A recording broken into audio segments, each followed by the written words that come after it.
In debt? In too deep? Alcoa 10 Federal Credit Union says, stop treading water and get out of the deep end. If you've got debt, make a splash and come get some cash. If Alcoa 10 Federal Credit Union can refinance your car, boat, camper, motorcycle, credit cards, personal or home loan, they'll pay you up to $500. So come take the plunge right now.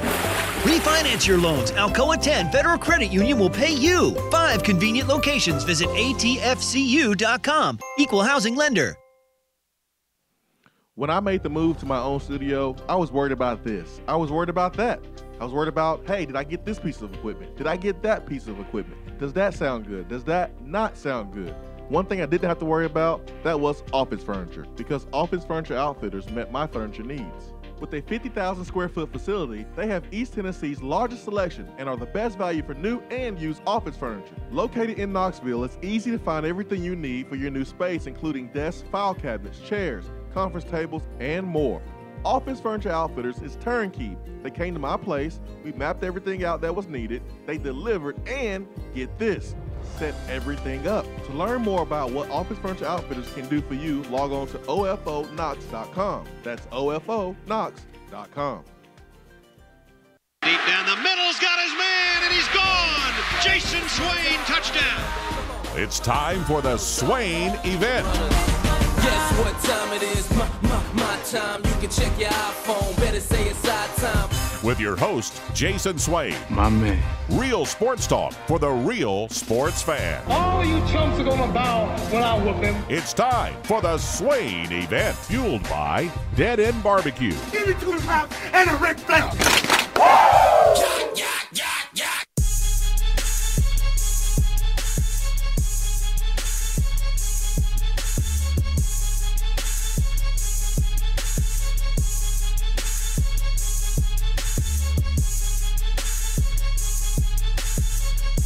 Swain Event, SwainEvent.com, fueled by Dead End Barbecue.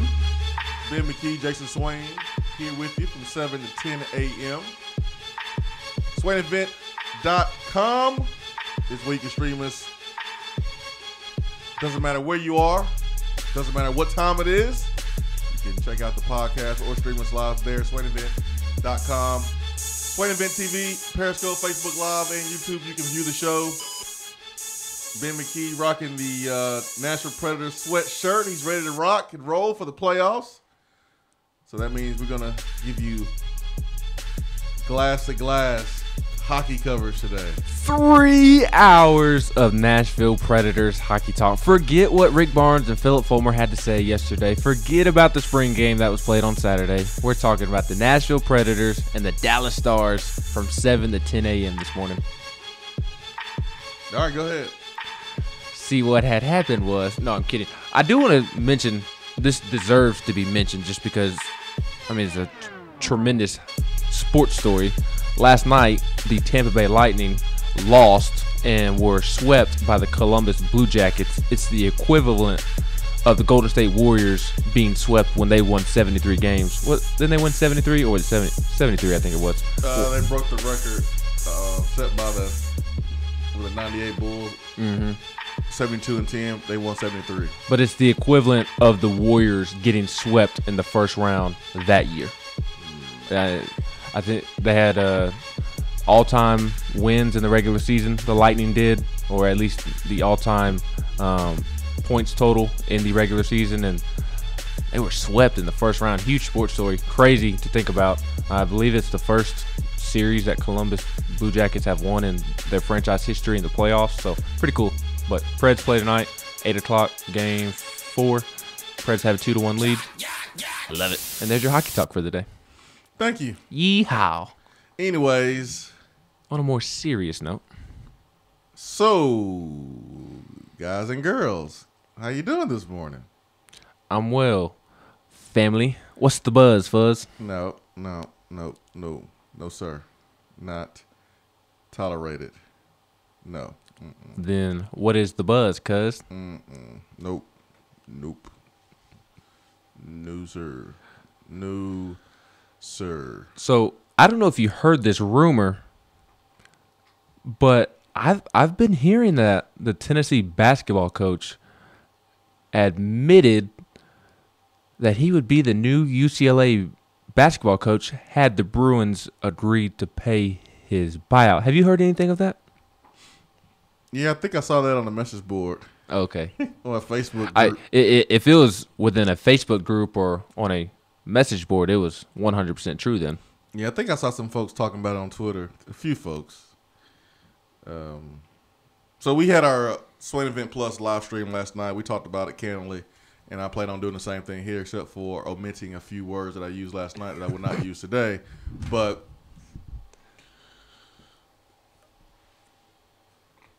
these are my feelings, okay? If you are new to this show, I'm not going to tell you how to feel. I'm going to respect how you feel. I may not agree with it, but I'm going to respect it. You won't have anyone on this show, especially about this topic, looking down on you, talking down at you for your opinion and how you feel. But I have my own opinion and my own feelings. And I don't mind sharing that with you. And I don't mind sharing with you how I processed the press conference yesterday from Coach Fulmer and Rick Barnes. I don't mind sharing that with you. It's something that I would say to you on air. It's something I would say to Coach Fulmer. It's something I would say to Coach Barnes. I would say it on top of a house. I would say it to a mouse.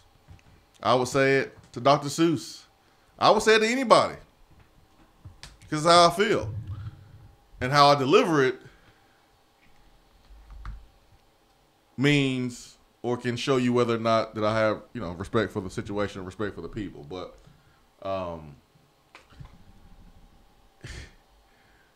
we know how Rick Barnes operates. He's going to tell you how he feels. And I said this last night, I don't think Rick Barnes is 100% real 100% of the time. I'm sorry, I don't. Because there's always a time when you don't need to be 100% honest. And let's throw in the example that you used on the live stream last night.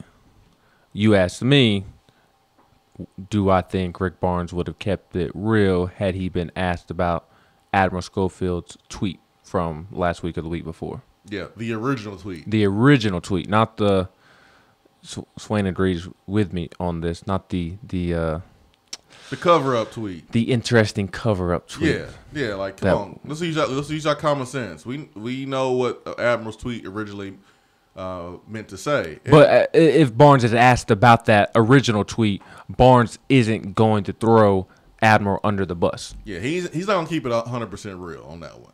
So Barnes keeps it real than most coaches. We can say that. I think we can agree that out of all the coaches in college football and basketball, Barnes is probably the one that keeps it real the most.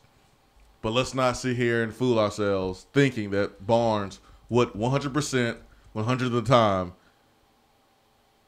tell you the truth, whatever question you ask him. Because I'm sorry, that's not going to happen. But yesterday, he was asked about how close he was to UCLA. And, I gotten word around Sunday and Monday that, it was really close.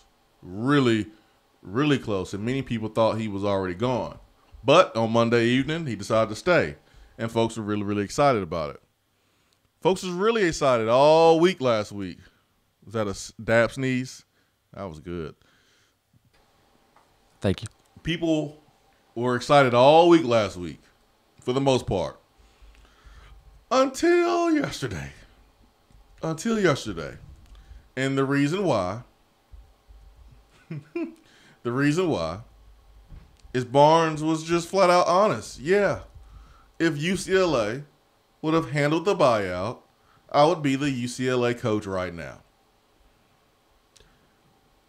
If you ask me, do I think Barnes could have kept that to himself? Yes, I think he could have. I don't really think there's any positive to reveal that to the fan base. I don't understand why. And why reveal that to the fan base. And another reason of maybe why not to reveal that, and maybe we can get into this a little more in depth later on, but what about recruiting? We know opposing coaches use anything and everything, all ammunition possible to recruit against a school. An opposing coach, Nate Oates at Alabama, could go to a common recruit that Alabama and Tennessee is recruiting and say, hey, look at Rick Barnes. He's one buyout away from leaving town. And while I disagree, I mean, that could be used against Rick Barnes in recruiting. So almost for recruiting purposes, they may not be a positive in keeping it 100% honest in that moment as well. Alabama can certainly say that. Any school can say that. I think that's easily squashed, though, with coach sitting there. Because recruits tell the coaches what other coaches tell them. Right. So I think that could be easily squashed. But I think there's a level of honesty that you can have with your players. I don't know if that level of honesty is needed when addressing the fan base. Okay? I'm not going to sit here and say that he was wrong, or I'm not going to sit here and be like, oh my gosh, I can't believe he said it. It was probably best that he didn't say it, but he did. So he said it. Here we go. Let's understand something. That this world of college athletics, it's a business. There's not a better time to be a collegiate coach than right now. This is the best time. This is like buying the hottest stock that no one knows about right now. You better buy this stock. This is the best time to be a college coach. Why? Because schools are literally peeing down their leg of the thought that they're going to lose their coach to another school. So they're willing to overpay in some cases. Overpay. We've seen that with players in NFL contracts, NBA contracts. They're willing to overpay in some cases to keep their coach or their players still. Did Rick Barnes get overpaid? I don't know. I think over the next couple of years, we're going to be able to tell if that's true or not. I think you can make a case based on his current postseason resume. I think you could make a case that he did get overpaid. That is national championship winning coach type money. Third highest paid coach in the country. If you want to say yes, yes. But if he, over the next couple of years, reaches new heights, then it'd be worth it. Then okay, that's another conversation. But he's paid a lot of money. All right? He's paid a lot of money.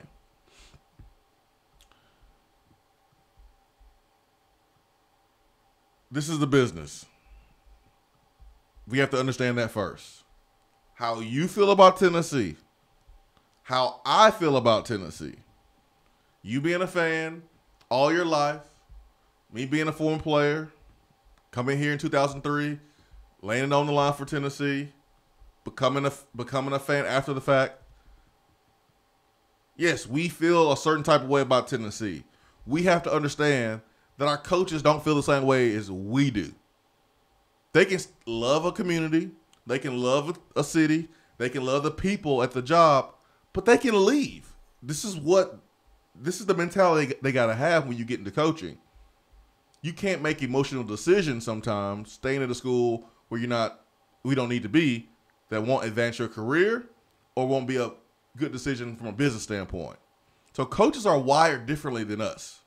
Let's understand that. They're wired differently than us. That doesn't mean they don't care about your school. That just means they're not coaching for free. All right? They're not coaching for pennies. They're not doing that. And we got to understand that. There's folks upset and bothered that think and feel that Rick Barnes don't want to be here. Guys, if Rick Barnes did not want to be here, he wouldn't be here. No one's holding Rick Barnes hostage. Every day you wake up, you have decisions that you can make. You can make any decision you want to make. You can say whatever you want to say. This is a free country. There is consequences that come with doing what you want to do and saying what you want to say, but no one is holding Rick Barnes hostage. He chose to stay. If he really wanted to leave, he would have left and took a L in his bank account. If he really, really wanted to leave. If he wanted to leave, he would have let UCLA, well, he would have paid most of his buyout to leave. He would have left if he really wanted to leave. He would have taken UCLA's first offer. This started, I want to say Saturday, Sunday of last week, when folks were trying to figure out, okay, why would Rick Barnes want to leave? Why would he even talk to UCLA? And folks were saying, well, it's not about the money. And I was like, wait a minute. It may not be the reason why he's looking at UCLA, but it's always about the money. It may not be for him directly, but it's about the money. It's about taking care of his assistants, taking care of people around the building that work for him and help him with his job. It's always about the money. Always. And we'll discuss more about why it's all about the money in business. It's about the money. It's okay. It's okay to admit it. We shy away from admitting that money is important. Money's important. Why are you going to your job this morning? Because if you don't go, you don't get paid, and if you don't get paid, you don't take care of your family. So let's not shy away from the fact that money's important. Okay? It's okay. Money's okay. Money's important. Rick Barnes lighting the world on fire yesterday with his comments in the world of college basketball. And we'll continue to discuss his comments, Coach Fulmer's comments, yesterday's press conference here on the Swain event. Stay with us.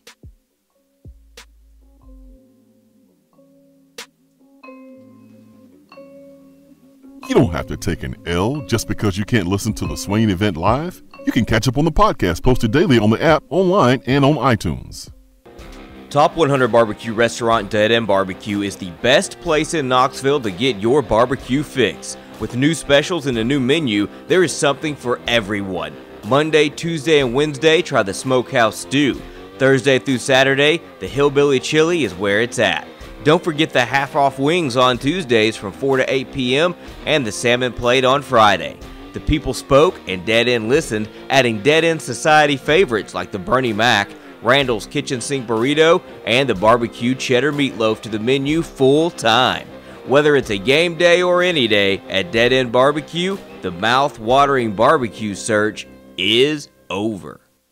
Do you want a custom-themed tumbler or bottle to show off your team spirit every day of the week? Well, look no further than Game Time Sidekicks. Every design has you, the fan, in mind. Their tumblers and bottles are double-walled, vacuum-insulated stainless steel, and their quality is second to none in the market.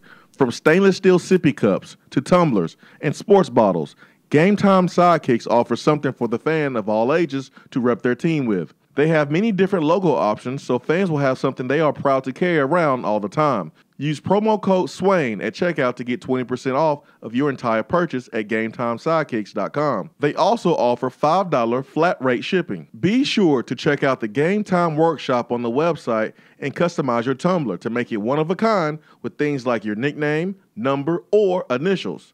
Game Time Sidekicks. Show your colors and carry your team. While the other guys are taking guesses, the Swain event is taking you behind the scenes and in the huddle every morning from 7 till 10 right here. Are you looking to buy, sell, or invest in real estate? If so, then call me, Jennifer Morris with Keller Williams Realty. I take a no-nonsense approach to the real estate transaction. No fluff, just facts. Having lived and worked in the Knoxville area for 19 years, I am very familiar with the local real estate landscape and am ready to help you get the most money for your property with the least amount of hassle in the shortest amount of time. No one likes for their home to sit on the market for months at a time. If a straightforward approach to your real estate needs is what you prefer, then give me a call. Jennifer Morris with Keller Williams Realty at 865-694-5904 or email me at jennifermorris865@gmail.com. You're driving home, flashing blue lights in your rearview mirror. You pull over, step out of your car, and the next thing you know, you're being arrested for driving under the influence. Now what do? We all should be responsible. But remember, just because you're arrested doesn't mean you're guilty. Call criminal defense and DUI attorney Marcos Garza at 865-540-8300. The investigative teams at the Garza Law Firm know the justice system inside and out. They utilize cutting-edge technologies and investigative methods to prepare your specific case. Before you plead guilty to any criminal charges, call criminal defense and DUI attorney Marcos Garza. Put his number in your phone right now, 865-540-8300, because you never know when you or a friend will need it. Don't say guilty. Say Garza. 865-540-8300. 865-540-8300 and GarzaLaw.com. You're listening to the Swain Event. And you know this, man.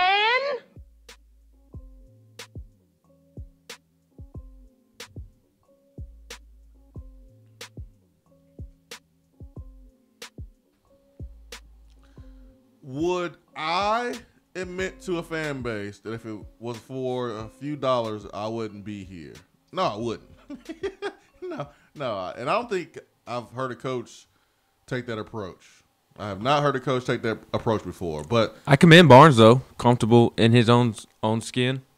I mean, he did it. More power to him. No, he did it. You know, talk about being secure about yourself and not caring what people think. That is a grade A example. We always see our school, our football program, our basketball program, our situation better than sometimes it really is. And as we look at Tennessee's basketball versus UCLA's basketball,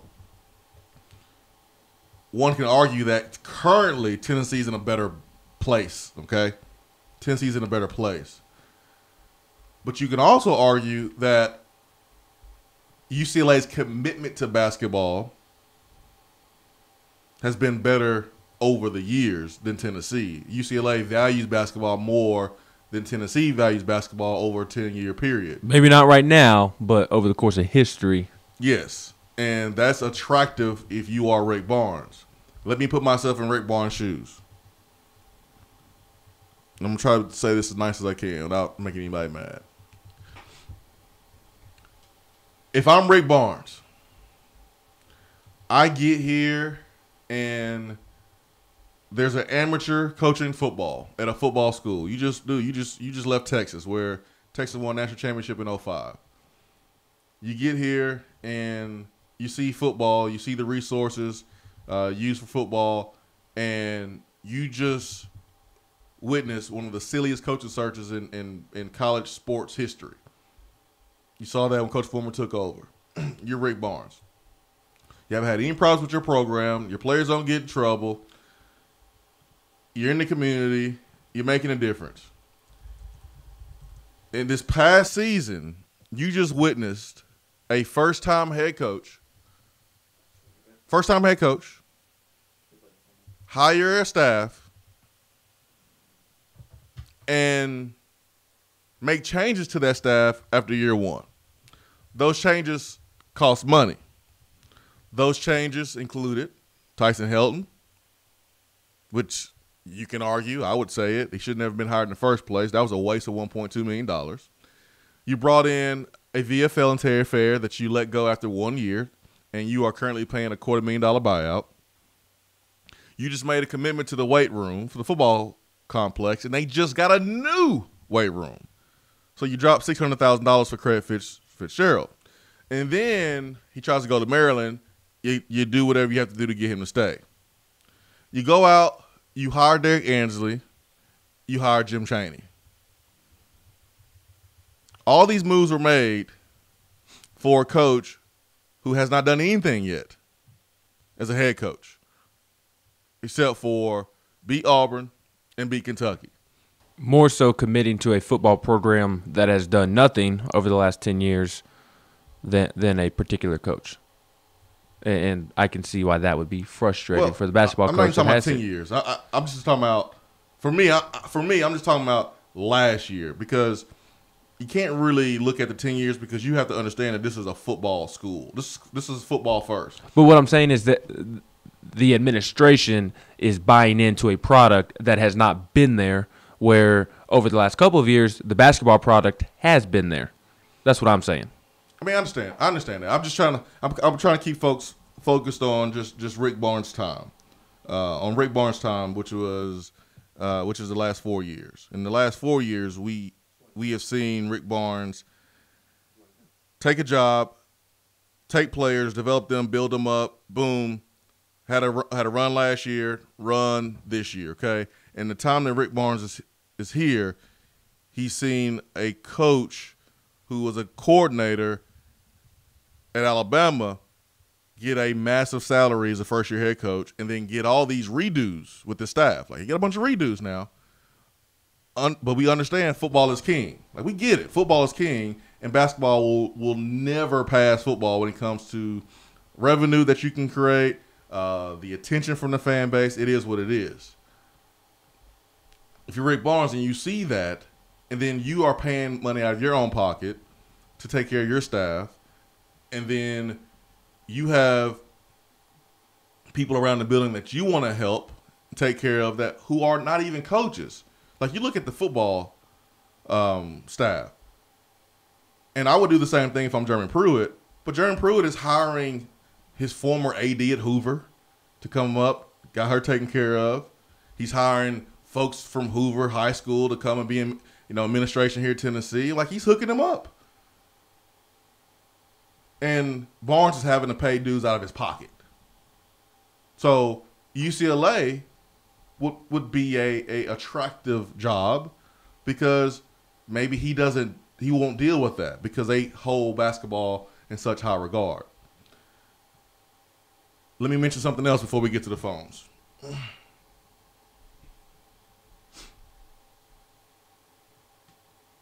How many people excited Jim Chaney is here?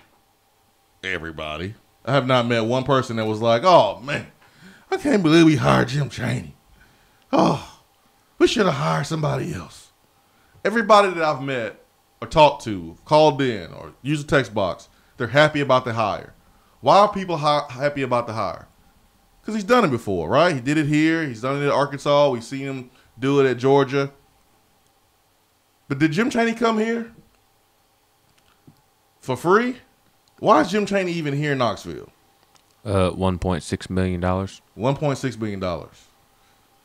So it's not like Jim Chaney came to Tennessee because he only loves Knoxville and he only loves the fan base.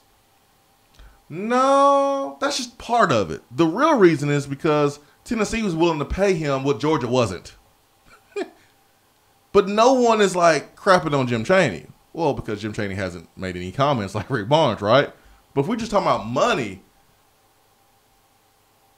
Jim Chaney made a decision that makes Tennessee look good, but he made the same decision that Rick Barnes made. Like, he got his money. Cool, get your money. Why are we faulting? Why are we trying to fault a coach for getting his money?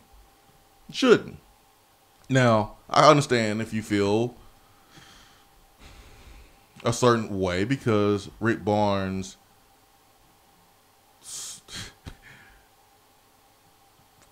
could have left and what he said, but Jim Chaney kind of did the same thing. He did the same exact thing.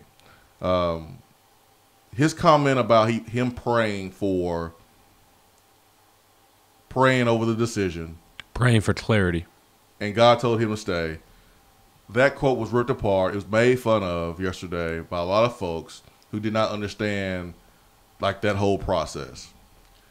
And this is not a sermon.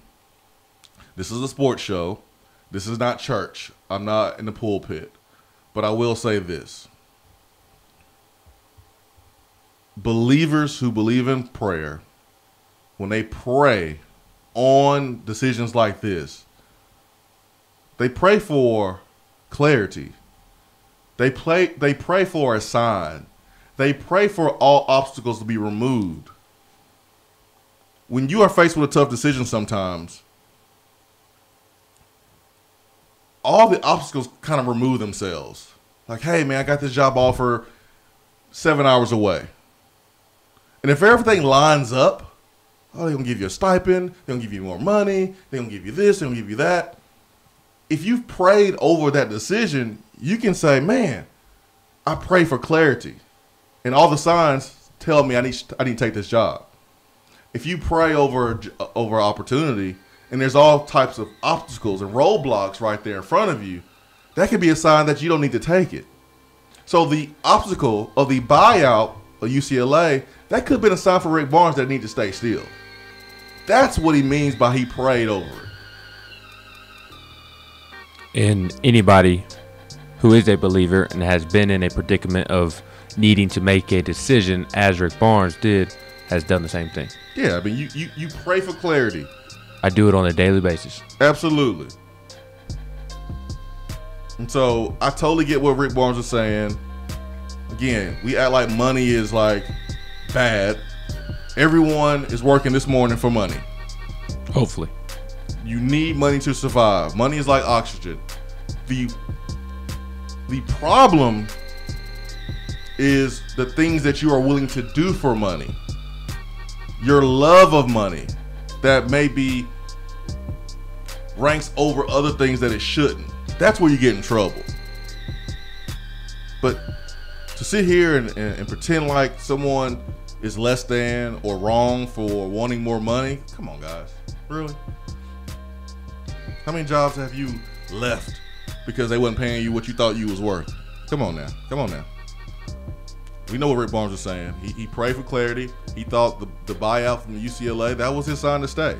And I'm glad he's here. I would have preferred him not admit what he admitted, but I'm glad he's here. And it doesn't bother me that he did admit it, because if we're being honest with ourselves as a Tennessee basketball fan, 98% of the coaches that Tennessee could have hired had Barnes left would have done the same exact thing. It's UCLA basketball. We have to keep it real with ourselves. It is UCLA basketball, and history tells us you can win a national championship at UCLA and not at Tennessee. Hey, if Pruitt wins and Alabama comes calling, he's gone. Like, y'all know we're going to be dealing with this again, right? 865-255-03. Be right back.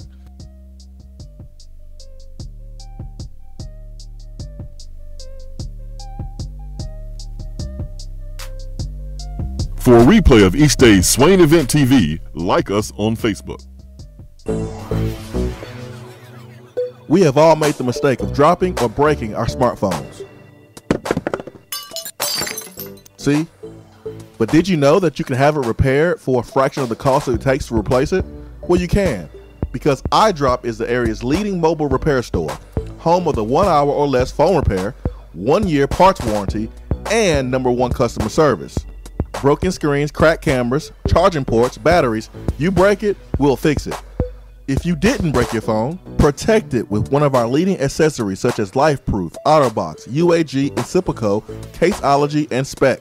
Visit our West Hills location at 7115 Kingston Pike between Office Depot and Hardee's, or call 865-888-9740 and speak with our trained technicians to see how we can get your phone working today.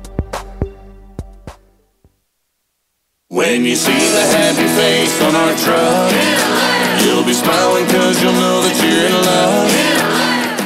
It's freezing in here, Mary. What's wrong with your heater? The repairman can't get here till next week. Sugar, you've got the wrong guy. My guy is fast and has free heating service calls when he does the repair. Hi, I'm Jimmy Hiller. Take advantage of a free service call with any repair. Call the Happy Face Truck today. While the other guys are taking guesses, the Swain event is taking you behind the scenes and in the huddle every morning from 7 till 10 right here. We're here with Dr. Mike Carlson of Tennessee Regenerative Sports Medicine. If you have orthopedic injuries such as shoulder pain, knee pain, or instability, Achilles tendonitis, golfers, or tennis elbow, do what I did and give them a call. Yeah, Jason, we specialize in regenerative non-surgical orthopedics. So we treat damaged ligaments, tendons, and joints, including things like rotator cuff injuries, knee instability, elbow problems, as well as foot problems like plantar fasciitis, Achilles, things of that nature, by injecting with stem cells and what's called PRP, or platelet-rich plasma. And this form of treatment we do under ultrasound, so we know we have our target. And it also stimulates the body's own reparative process, and this allows for the healing of damaged tissue. And as you well know, I mean, numerous professional and collegiate athletes, guys like Steph Curry, Tiger Woods, and even yourself with your ankle injury, have been using this form of treatment for years. And so we offer that same type of treatment here in East Tennessee. Visit them on the web at trsportsmedicine.com. Tennessee Regenerative Sports Medicine, East Tennessee's leader in regenerative therapy. Craving flavors that don't take hours in the kitchen? Mrs. Grissom's cheese spreads and chicken salads are the perfect go-to. Ready-to-eat meals and snacks found in the meat or dairy section at your local grocery store. Whether you crave the classic Mrs. Grissom's pimento cheese or the gluten-free select varieties like the cranberry pecan chicken salad, enjoy small-town flavor in every bite. Select the best. Select Mrs. Grissom's.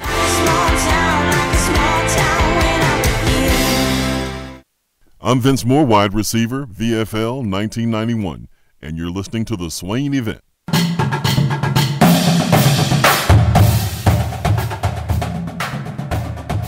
Around the SEC, powered by 42nd Street Marketing, your game-winning play call for design, marketing, and branding.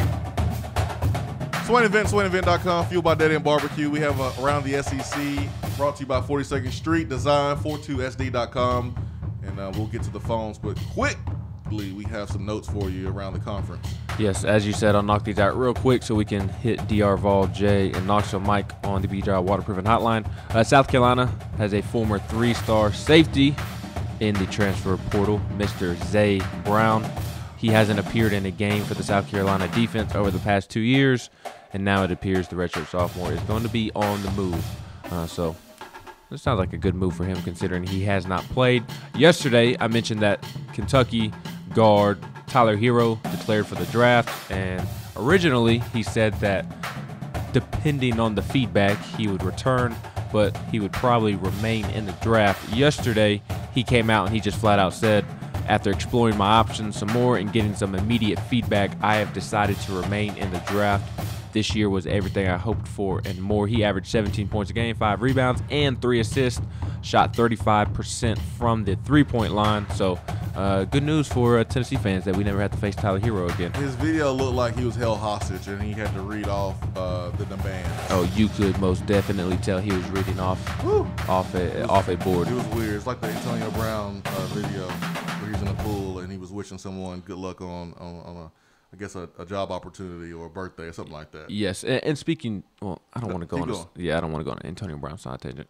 Vanderbilt's Jerry Stackhouse has announced his assistant coach, and that is David Grace.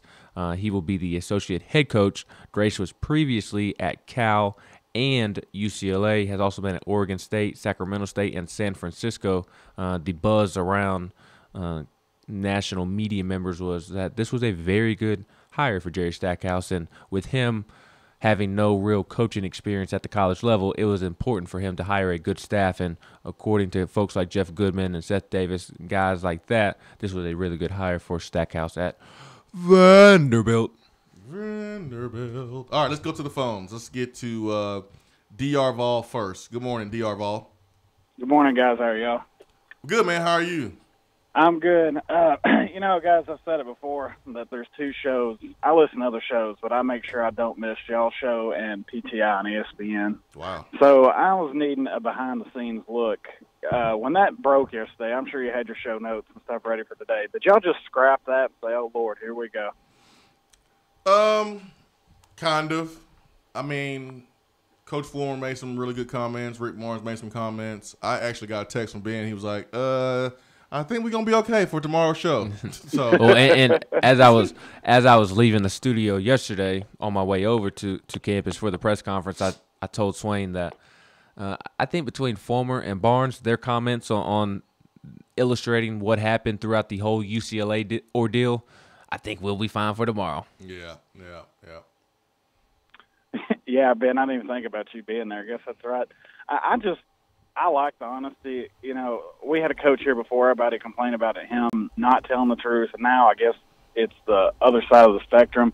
I don't mind it, and Swain, you kind of hit the nail on the head. When I first heard part of the quote about God, I was like, man, you know, don't overuse that. But when you read the whole thing, I'm like, yeah, I've been in situations like that. Maybe not as severe as what he has been, but, let's not get upset, because I think part of the problem with, like, schools nowadays is we've taken paddling and God out of it. And, I don't mind thumping my kids with the Bible or smacking them with a paddle every now and then.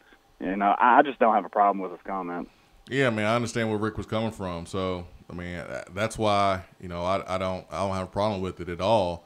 Rick Barnes wears his emotions on his sleeves. I'm sorry, he wears his religion on his sleeve. And there's folks that's not going to like that. Not everyone is a believer. I respect that. I am. I see how Tim Tebow was going through what he was going through, because folks were really hating on Tim Tebow because he was such a good dude and he wore his religion on his sleeve. I totally get where Rick Barnes is coming from. It's why this team was close and developed like they did, because they understood that they had a higher power and that they were playing not for themselves, but they were playing for the Creator. And you go and look at, Jordan Bone, when he write on his hand every single game, which was AO1, correct? Audience of one. Yeah, audience of one, playing for the Lord. And Kyle Alexander and Jordan Bowden, all those guys got baptized. And so, Rick Barnes has made a huge impact on these young men's life. And so we understand that. I respect it. I like it. And I don't think that Rick Barnes' comment about him praying over it and the good Lord telling him he needed to stay was worth being ripped and deserved to be torn apart and say that, oh, it's just about the money. Again, you pray for clarity. You pray for a sign. And the buyout not being worked out for UCLA, maybe that was a sign for him. Yeah, I agree. And, I think any time that, you're on a stage like Barnes, it's not a bad thing to, talk about God, because maybe somebody needed that day. Maybe. But, guys, I know you've got other callers. I just want to put my 2 cents in, and I'm enjoying the show. Hey, thank you so much, DR Vol. Appreciate it, man. He only listens to the Swain event and PTI on ESPN, man. That's pretty strong. Let's get to Jay next. Jay, good morning. Good morning. Good morning, Jay. How are you this morning? I'm good, man. What you got? What's on your mind this morning, my friend? I watched that press conference, and I think that yesterday, and I think that new guy he hired is going to be good. The new guy? Yeah. Kim English, the new assistant coach. Yes. Yeah, I really liked his energy. Young. Going to be a good recruiter. He's well respected I think he's just 30 years old. Oh, really? Mm-hmm. Wow. Thank you. Thank you, Jay. Let's get to Knoxville Mike. Knoxville Mike, good morning. Morning, guys. What's How up? are you? What's up, Knoxville Mike? Just not much of a rant. Hey, all right. All right, let me give you my thoughts, and I want to say I appreciate this morning, because I tweeted out early this morning I was having a hard time really defining how I felt. I feel a certain way, but I didn't really know exactly how to express it or to put it into words. Yep. But I think you have helped me this morning, and I appreciate that. Okay, I'll make this quick. Let me start off by saying that I have absolutely no problem, first of all, with the truth. Being honest, I love it. I have absolutely also no problem with a school that if you want to be the man, you need to pay the man. We have to invest in people. I got no problem with that. Yep. I think my problem, and through listening to you this morning, I've been able to understand why it ruffles my feathers. And it all goes back to about 3 weeks ago when I called you on that Friday. And I said, look, I'm a football first person. I said, everything else to me is white noise pretty much. Mm-hmm. I think where it ruffles my feathers, and I'm not speaking for anybody else, but there's a lot of us out there that Tennessee is a football school and that we're always going to see it that way. I think it just bothered me that a basketball coach don't matter who it was, Rick Barnes or don't matter what the coach is. It almost just made me feel like, well, I'll scratch that. It made me feel like Rick Barnes came out and said, you're gonna make this as much of a basketball school as it is a football school, or I'm not going to be interested in it. And that kind of rubs me the wrong way, because this is a football school. It has been. It always will be. And, you know, I will look at him differently from here on out. But like I said, I already kind of only kept one eye on him anyway. I mean, you know, it's just how it is, man. I'm just telling you the truth, like he told the truth yesterday. Yeah, you're a football guy. You're a football guy. Yeah, the only other thing I gotta say, and I'll get off here, is the other reason why it bothers me is because if you're a player and you know, if you're going into your senior year like Lamonte or some of the other players, I mean, I know it's a business. I understand that, and it's a business for them, because a lot of them are going to be making their business decisions about going on to their future. But if you're a player playing for him, that would just seem awkward. I mean, it would just seem awkward a little bit, knowing that, hey, you know, my coach has made it, you know, I don't know. I guess it's just coaching in general, but it would just be awkward to me to have my coach to look at him and be like, well, you know, he, you know, if a little bit more money would have been spent, he really wanted to go somewhere else. I'll hang up and listen. I appreciate it. As a player, I would not have a problem with what he said at all. I would actually understand. Here's why I would understand. Because as a recruit, you're being recruited by all these different schools. And there's going to be, 2, 3, 4, 5 schools that you really love. Like, you love maybe equally. But it's a little small thing that makes you go from being uncommitted to going to your school. And you can still have a good relationship with the other schools, but you just decided not to go there. You understand that when your coach is weighing his options and he has to make a really, really, really tough decision, and it may be a small thing that either makes him leave for a job or stay for a job. A coach's relationship with his players is stronger than the coach's relationship with the fans and administration. That's just the way it is. He spends every single day with those players. I had a coach leave who recruited me for at least 3 or 4 years in high school. Had a long relationship with Woody McCorvey. When he left to go to Mississippi State, I was happy for him because he was getting an opportunity to join Sylvester Croom, who was the first black SEC football coach, and he was going to be his offensive coordinator. He was going to make history. Not for 1 minute did I think about me. I thought about Woody McCorvey, and I was happy for him. So I've had a coach leave, and I've had a coach get fired. I understand it's a business, and as a player, you understand that. As a fan sitting back and you have the same view as Knoxville Mike, it's totally understandable if you feel the same way that Knoxville Mike feels. But I'm just letting you know, as a player, you understand the business part of it. Here in a year or two, for some of these guys on this basketball team, they're going to have to make tough business decisions, whether it's in the NBA or overseas. It's happening this year with Bone and Grant. You're going to have to strong arm your way to contracts that you think you are worth, money that you think you deserve. Look at what Russell Wilson did. He used his power. He had leverage. He gave the Seattle Seahawks a deadline, which was April 15th. He said, you're going to pay me my money. You're going to pay me what I'm worth, or I'm out. If you don't take that stance, the organization, they won't pay you. If you don't take that stance in your job, if you have been producing for your job and your contract is up and it's time to renegotiate, if you don't take that stance, then you'll never be able to take it if you don't have leverage. There's only a few times in your life where you can be able to make demands and those demands be met. Russell Wilson did it. Rick Barnes did it. Did Tennessee probably overpay? Yeah. But Tennessee is in a position where they can't say no. They can't afford to lose Rick Barnes because football is not up. It would be one thing if football was rocking and rolling and our attention was on football and football can attract another good coach. But men's basketball is the only sport on campus that people follow, they attend, that's winning. I'll repeat, that people follow and attend that are winning. Softball has been winning for years. But the fact of the matter is, I haven't seen PTI talk about softball. I have not seen Sports Center. I have not seen anybody, First Take, Get Up, Skip and Shannon. I haven't seen sports talk shows, TV talk shows here in town talk about the softball team. So Tennessee had to pay Rick Barnes. Simple as that. And Rick Barnes knew that and got himself paid and got his people paid around him, which is what you're supposed to do. Hour 1, powered by Hiller Plumbing, Heating, Cooling, and Electrical. Stay with us. Be right back.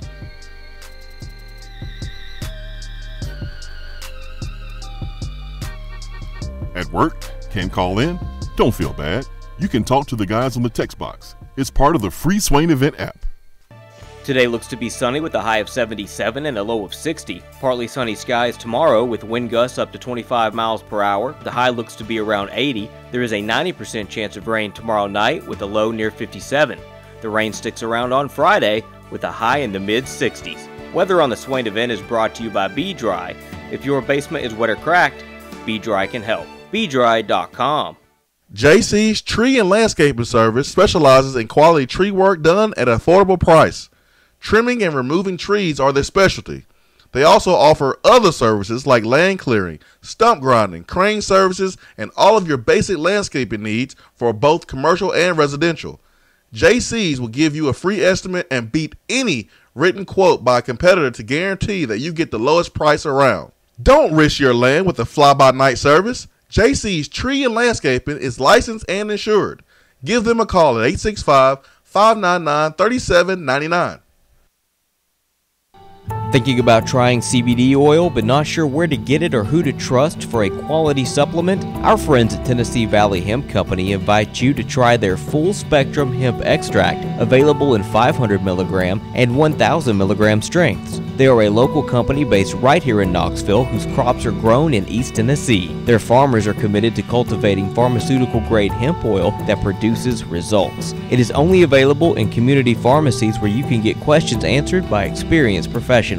If you are unsure whether or not it's okay to take hemp extract with your existing medications, pharmacists are happy to perform interaction checks that keep you safe and healthy. You can find out more by visiting or calling any of these local drugstores. Gordon's Drugstore in Carnes, Vaughn's Drugstore in Powell, Stanford Drugs in New Tazewell, or Farragut Pharmacy in Farragut. Check them out on Facebook at Tennessee Valley Hemp Company, and don't forget to hit the like button. When you buy, remember to ask for the only hemp oil that supports your health and the Power T. Tennessee Valley Hemp Company. These statements have not been evaluated by the FDA. This product is not intended to diagnose, treat, cure, or prevent any disease. Do you have sloping or uneven floors, foundation cracks, or a leaning chimney? Do your windows and doors not open properly, or are there gaps where the floor and walls meet? Don't worry, B-Dry offers approved foundation repair solutions like steel I-beams, helical piering, epoxy injections, carbon fiber applications, and more. Make sure that your home is on stable ground with B-Dry. Call them at 865-588-0454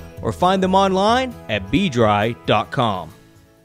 Have you noticed lack of energy, motivation, and drive? Call the Low T Center and schedule a complete health assessment today. Whether you have sleep apnea and need a CPAP or have low testosterone or low thyroid levels, Low T Center will get you feeling great again. If you're a man over 30 and haven't had an annual checkup, don't wait until you feel bad. Do yourself a favor and get a quick and easy health assessment today. Services are covered by most health insurance. Call 865-392-1388 or go to lowtcenter.com. Low T Center, reinventing men's healthcare.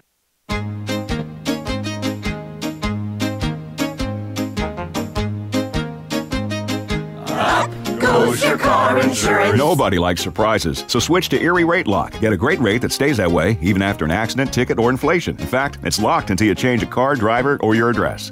Your Erie agent in Knoxville is InsureFit RM. Get a quote at 865-684-4900. That's 865-684-4900. Erie Rate Lock does not guarantee continued insurance coverage and is not available in all states. I just wanted to come by and congratulate you on the great work you've been doing. I like your style. You remind me of a young me. Failure is not an option. That boy is good. Homes, remind yourself, nobody built like you design yourself. Attaboy.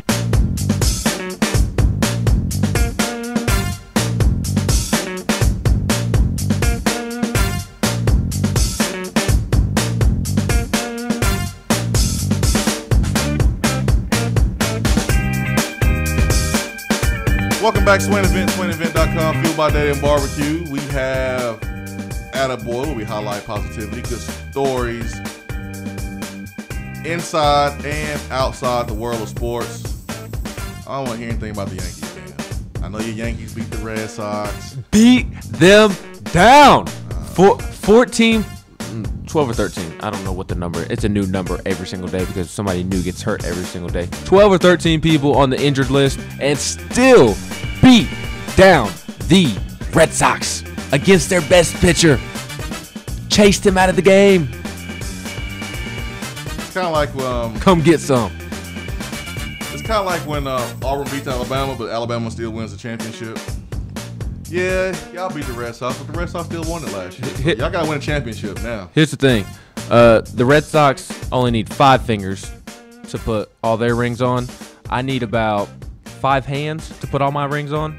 Actually, more than 5 hands to put all my rings on. So kudos to them for winning the World Series last year. I'll take 27 World Championships over 5. Oh, boy.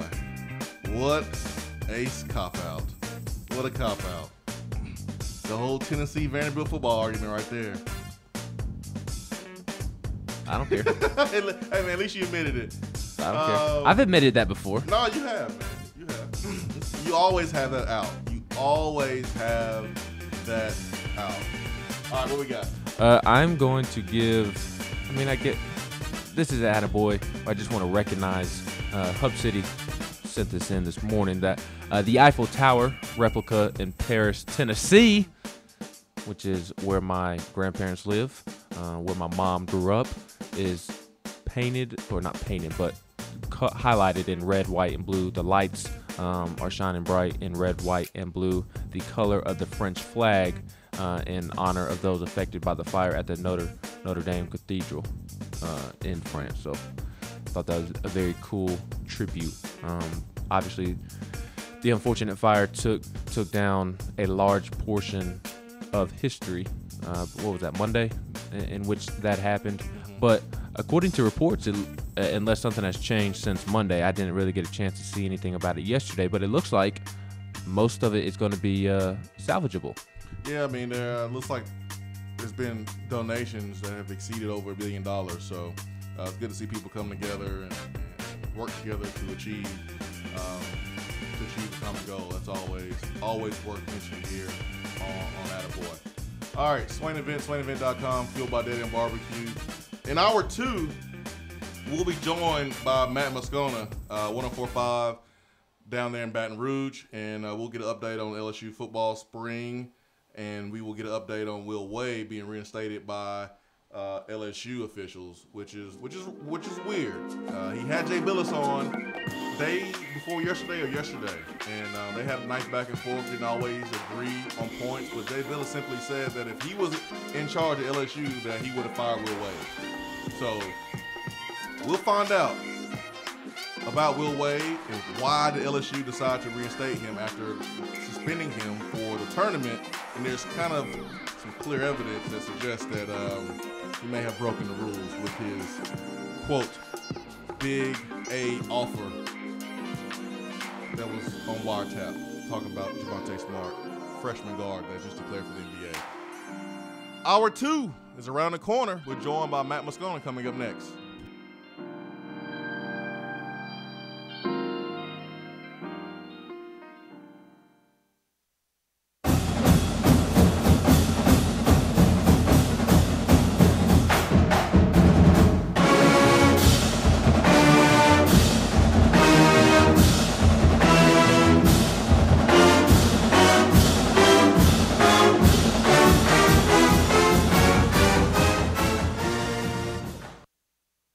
We're here with Dr. Mike Carlson of Tennessee Regenerative Sports Medicine. If you have orthopedic injuries such as shoulder pain, knee pain, or instability, Achilles tendonitis, golfers, or tennis elbow, do what I did and give them a call.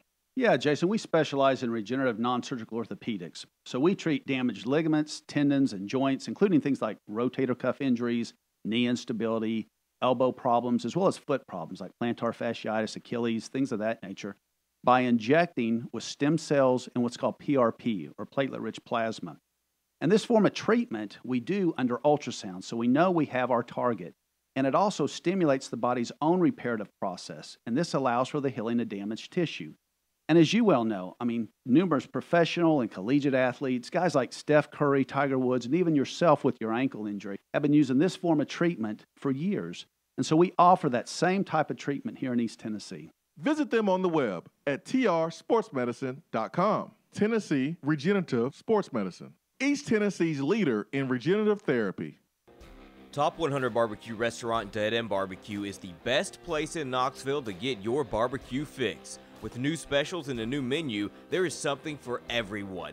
Monday, Tuesday, and Wednesday, try the Smokehouse Stew. Thursday through Saturday, the Hillbilly Chili is where it's at. Don't forget the half-off wings on Tuesdays from 4 to 8 p.m. and the salmon plate on Friday. The people spoke and Dead End listened, adding Dead End Society favorites like the Bernie Mac, Randall's Kitchen Sink Burrito, and the Barbecue Cheddar Meatloaf to the menu full time. Whether it's a game day or any day, at Dead End Barbecue, the mouth-watering barbecue search is over. We have all made the mistake of dropping or breaking our smartphones. See? But did you know that you can have it repaired for a fraction of the cost it takes to replace it? Well, you can, because iDrop is the area's leading mobile repair store, home of the 1 hour or less phone repair, 1-year parts warranty, and #1 customer service. Broken screens, cracked cameras, charging ports, batteries, you break it, we'll fix it. If you didn't break your phone, protect it with one of our leading accessories such as LifeProof, OtterBox, UAG, Incipico, Caseology, and Spec.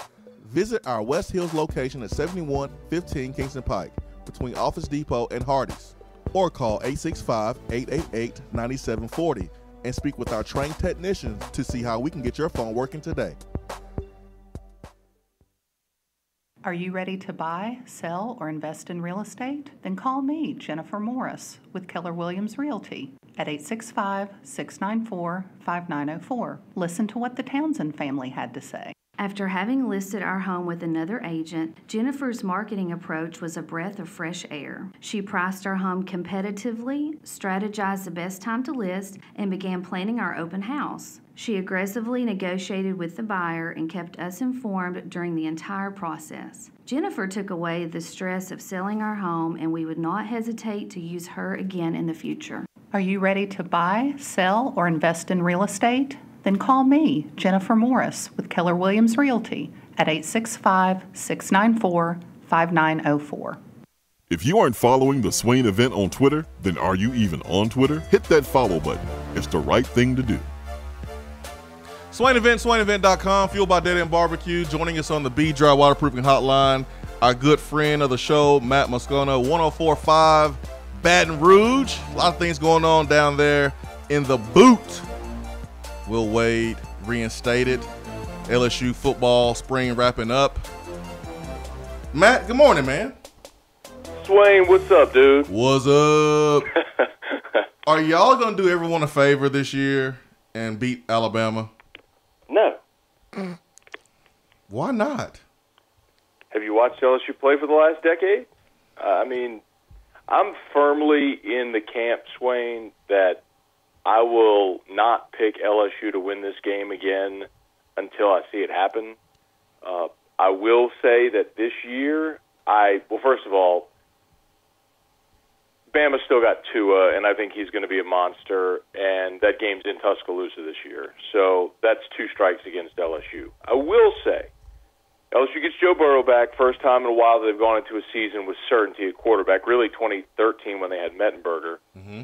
And Swain, I can't remember if you and I have talked about this since LSU's spring game, but for those that didn't watch, which I'm guessing is everybody, LSU... I watched.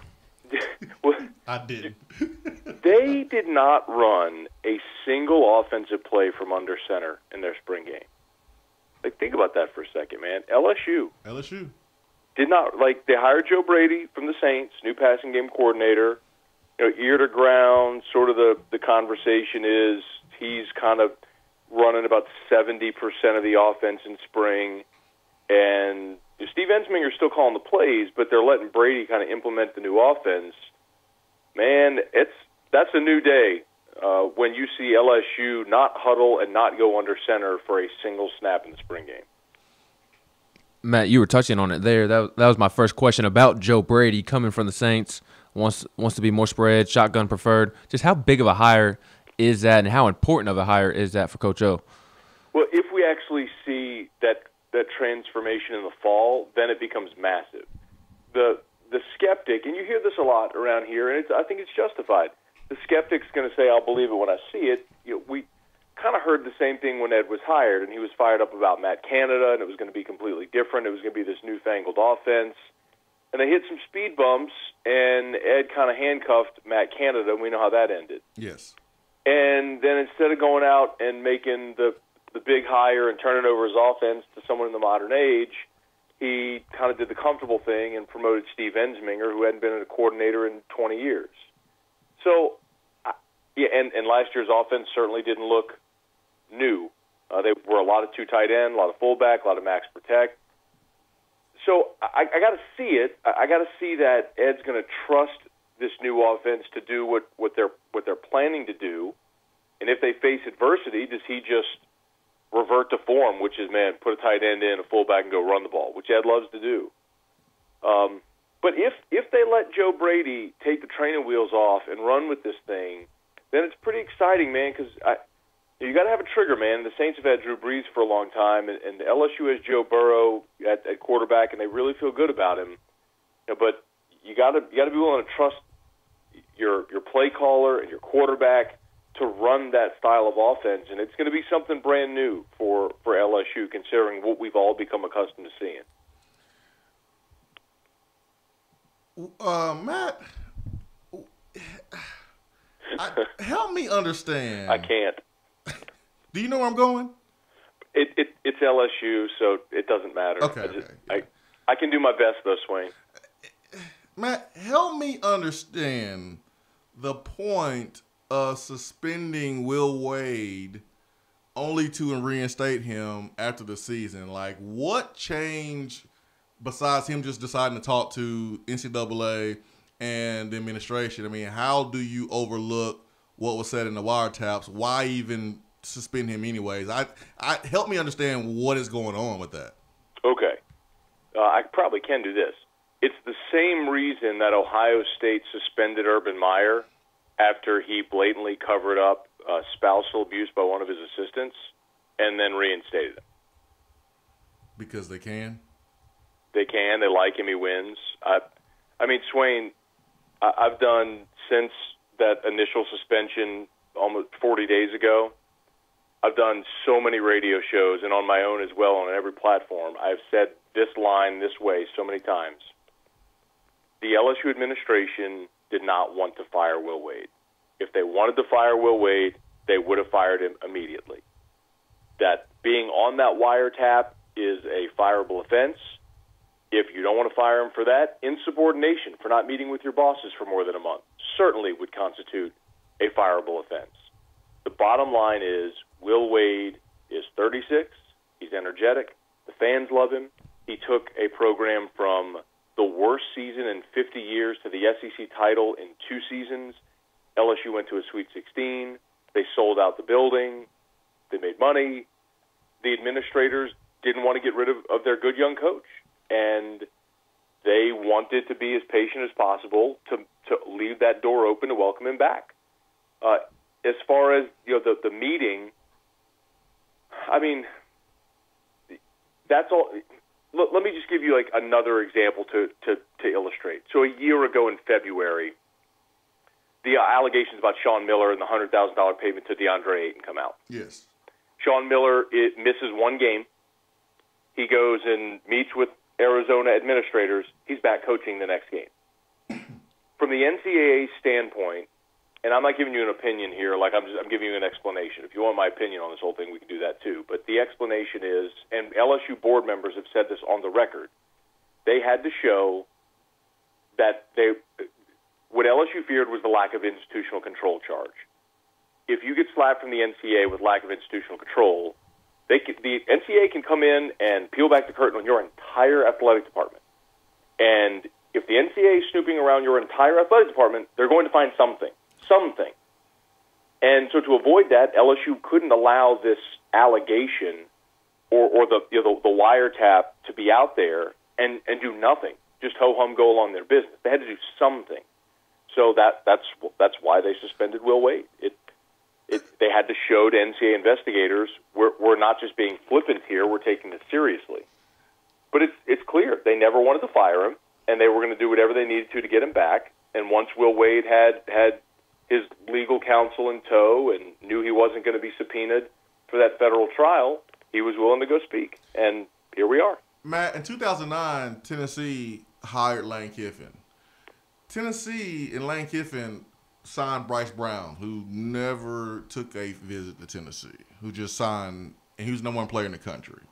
I remember. And there were some things going on that caught the NCAA's eye, so they started to send people down here. And that's around the time that Bruce Pearl got in trouble. If you are Coach Orgeron, like, how do you feel about Will Wade knowing that football is king there, and Will Wade can potentially cause you to be looked at maybe with a closer eye? Are you okay with that if you're Coach O? I think that is the primary reason why LSU operated out of an abundance of caution with the Will Wade situation and suspending him for as long as they did, because they don't want the NCAA peeling back the curtains on everything, in particular football. And let me be clear, Swain, I'm not alleging that football has done anything wrong. Yeah, but I'm not. But if you really go dig in any program in any college town in America, you can find something. Yes. And how minute or severe, I don't know, but you can find something. And I think that was the concern with LSU. And now I'm speculating. Like, I'm sure they didn't want the NCAA coming back and looking at football because it is king, it's the cash cow, and it's you all know this. When football struggles at a place like Tennessee or LSU, it's devastating to the athletic department. It's devastating to the city's economy. It's sports radio shows. It's everything, man. Yeah. The tentacles touch everything. So yeah, I think it's a good point, Swain. I wouldn't minimize that at all. I think that's precisely what they were thinking. Is LSU going to have a running back like Darius Geis or Leonard Fournette this season? It seems like they took a step back last year in terms of brand name at that running back position. Yeah, there's no doubt. I mean, Cam Akers was supposed to be the guy after Geis, and he was quietly the guy, and then Les Miles got fired, and he ended up at Florida State, and and Ed in his first class just missed. He just missed on running backs. So they got two guys coming in that are freshmen. Both are top 5 guys nationally, with John Emery, who, depending on what service you look at, was the number 1 or number 2 running back in the country. And then Ty Davis, who was like the number 5 or 6 guy in the country. So they got 2 studs coming in. I don't know that I really trust that a freshman running back is going to be a bell cow. I mean, like, even a guy like Fournette, as awesome physically as Fournette was, it wasn't until halfway through his freshman year that he really established himself. So it's probably unrealistic to say that one of those guys, one of those freshmen, are going to come in and be Fournette or Geis or Jeremy Hill or, keep rewinding the clock and look at all the great running backs LSU's had over the last 20 years. But they got enough guys to make it work. They got versatile guys like Clyde Edwards-Helaire, who's a veteran guy now and can catch the ball out of the backfield and run it a little bit. Do they have the guy that's going to be the 1,500-yard rusher and score 15, 20 touchdowns? No, I don't think that guy's on the roster, but I think they got enough talent to piece it together. I said earlier that being a coach in collegiate athletics is like investing into the stock market, and you get a great return. Like, it's the best time ever to do it because schools are so afraid that coaches will leave. Man, they'll overpay, and they'll pay guys bonuses that they may not deserve. Matt, Coach Orgeron got a 2-year, $4 million extension. I like Coach O, but for what? What has he done that was? I mean, it's better than Les Miles that requires an extension. Kind of walk me through why LSU felt the need to give him more money for basically doing the same thing Les Miles has done. So I think the raise and the dollar amount itself, that feels like par for the course in college athletics. You know, you're going to give guys or coaches incremental raises just like you would at any job if you get a raise when your contract comes up. The thing with Ed is the raise was so much more about, or not even the raise, the contract extension was so much more about recruiting. Okay. You can't have a head coach that isn't under contract for 4 or 5 years anymore. Yep. Because schools are going to negatively recruit that. Yep. I mean, Steve Spurrier, when he was at South Carolina, every year he'd get asked how much longer he wants to coach, and he'd say, well, get another 4 or 5 years. I mean, that's what he would say every single time, because he knew as he was approaching 70, schools were going to negative recruit him if he was, if he had a time frame on when he was going to be finished. So that was really why they extended it, because you have to have a coach under contract now for 4 or 5 years. For me, more than the money, Swain, the bigger deal is the buyout. And look, I mean, you all know this. I mean, how many coaches has Tennessee been paying? Go back to the end of the Fulmer era, right? I want to talk 3? about it. I don't want to talk about it. But my point is, I'm not trying to pour salt in the wound moment, man. It's just, but it's.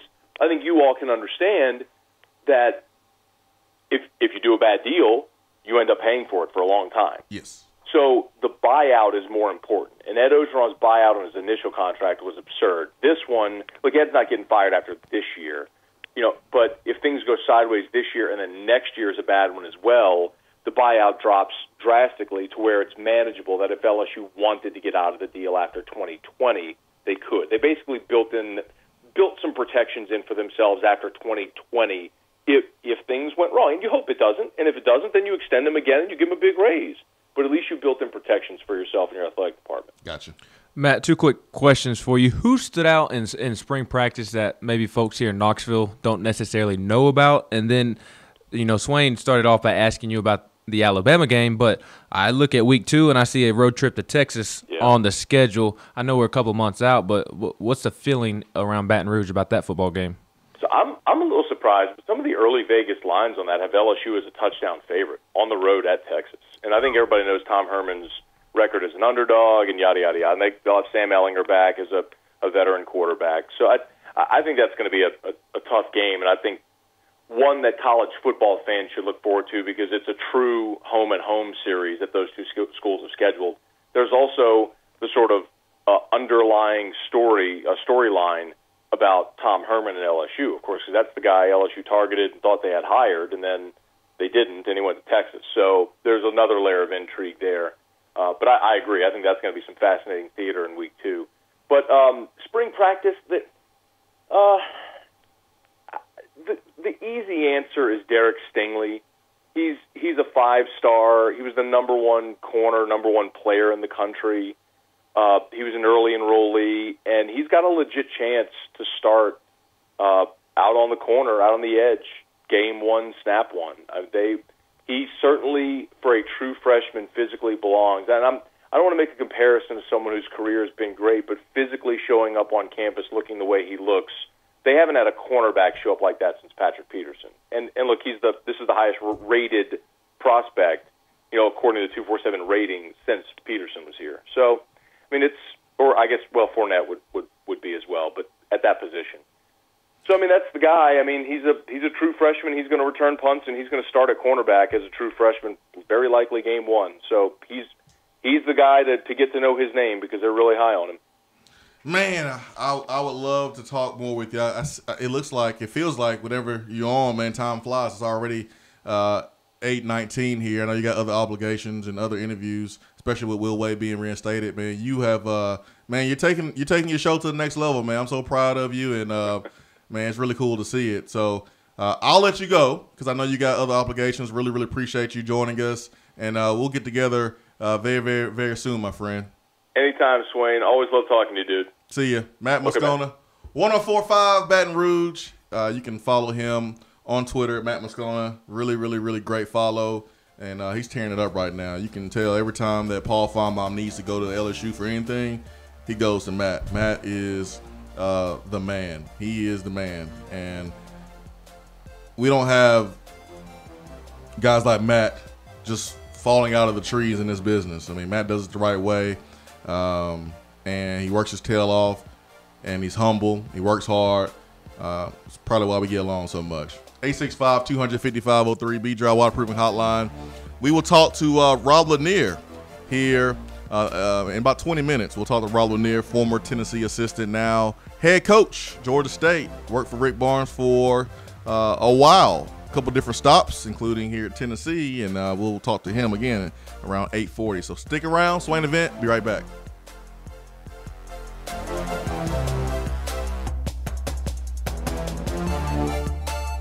You're driving home, flashing blue lights in your rearview mirror. The next thing you know, you're being arrested for DUI. Be responsible, but remember, just because you're arrested doesn't mean you're guilty. Call DUI and criminal defense attorney Marcos Garza. Put this number in your phone right now, 865-540-8300, because you never know when you or a friend will need it. Don't say guilty, say Garza. 865-540-8300 and GarzaLaw.com. Touchdown or turnover is up next on the Swain Event. When I made the move to my own studio, I was worried about this. I was worried about that. I was worried about, hey, did I get this piece of equipment? Did I get that piece of equipment? Does that sound good? Does that not sound good?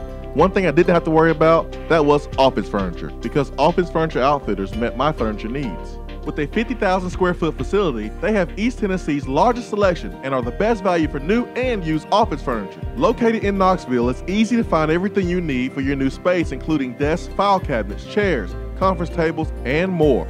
Office Furniture Outfitters is turnkey. They came to my place, we mapped everything out that was needed, they delivered, and get this, set everything up. To learn more about what Office Furniture Outfitters can do for you, log on to OFOKnox.com. That's OFOKnox.com. In debt? In too deep? Alcoa 10 Federal Credit Union says, stop treading water and get out of the deep end. If you've got debt, make a splash and come get some cash. If Alcoa 10 Federal Credit Union can refinance your car, boat, camper, motorcycle, credit cards, personal or home loan, they'll pay you up to $500. So come take the plunge right now. Refinance your loans. Alcoa 10 Federal Credit Union will pay you. 5 convenient locations. Visit atfcu.com. Equal housing lender. B-Dry is celebrating 60 years of protecting homes across the U.S. They are the basement and crawl space experts. There has been historic rainfall in East Tennessee recently. If you are experiencing wet foundation walls, puddles on your floor, or water where your floor and wall meet, then you should call B-Dry. They have over 500,000 customers nationwide. B-Dry gives free estimates for all homeowners, financing is available, and if you mention the Swain Event, B-Dry will give you $500 off a full perimeter basement waterproofing solution. Wet basement? Better call B-Dry, 865-588-0454 or online at bdry.com. You don't have to take an L just because you can't listen to the Swain Event live. You can catch up on the podcast posted daily on the app, online, and on iTunes.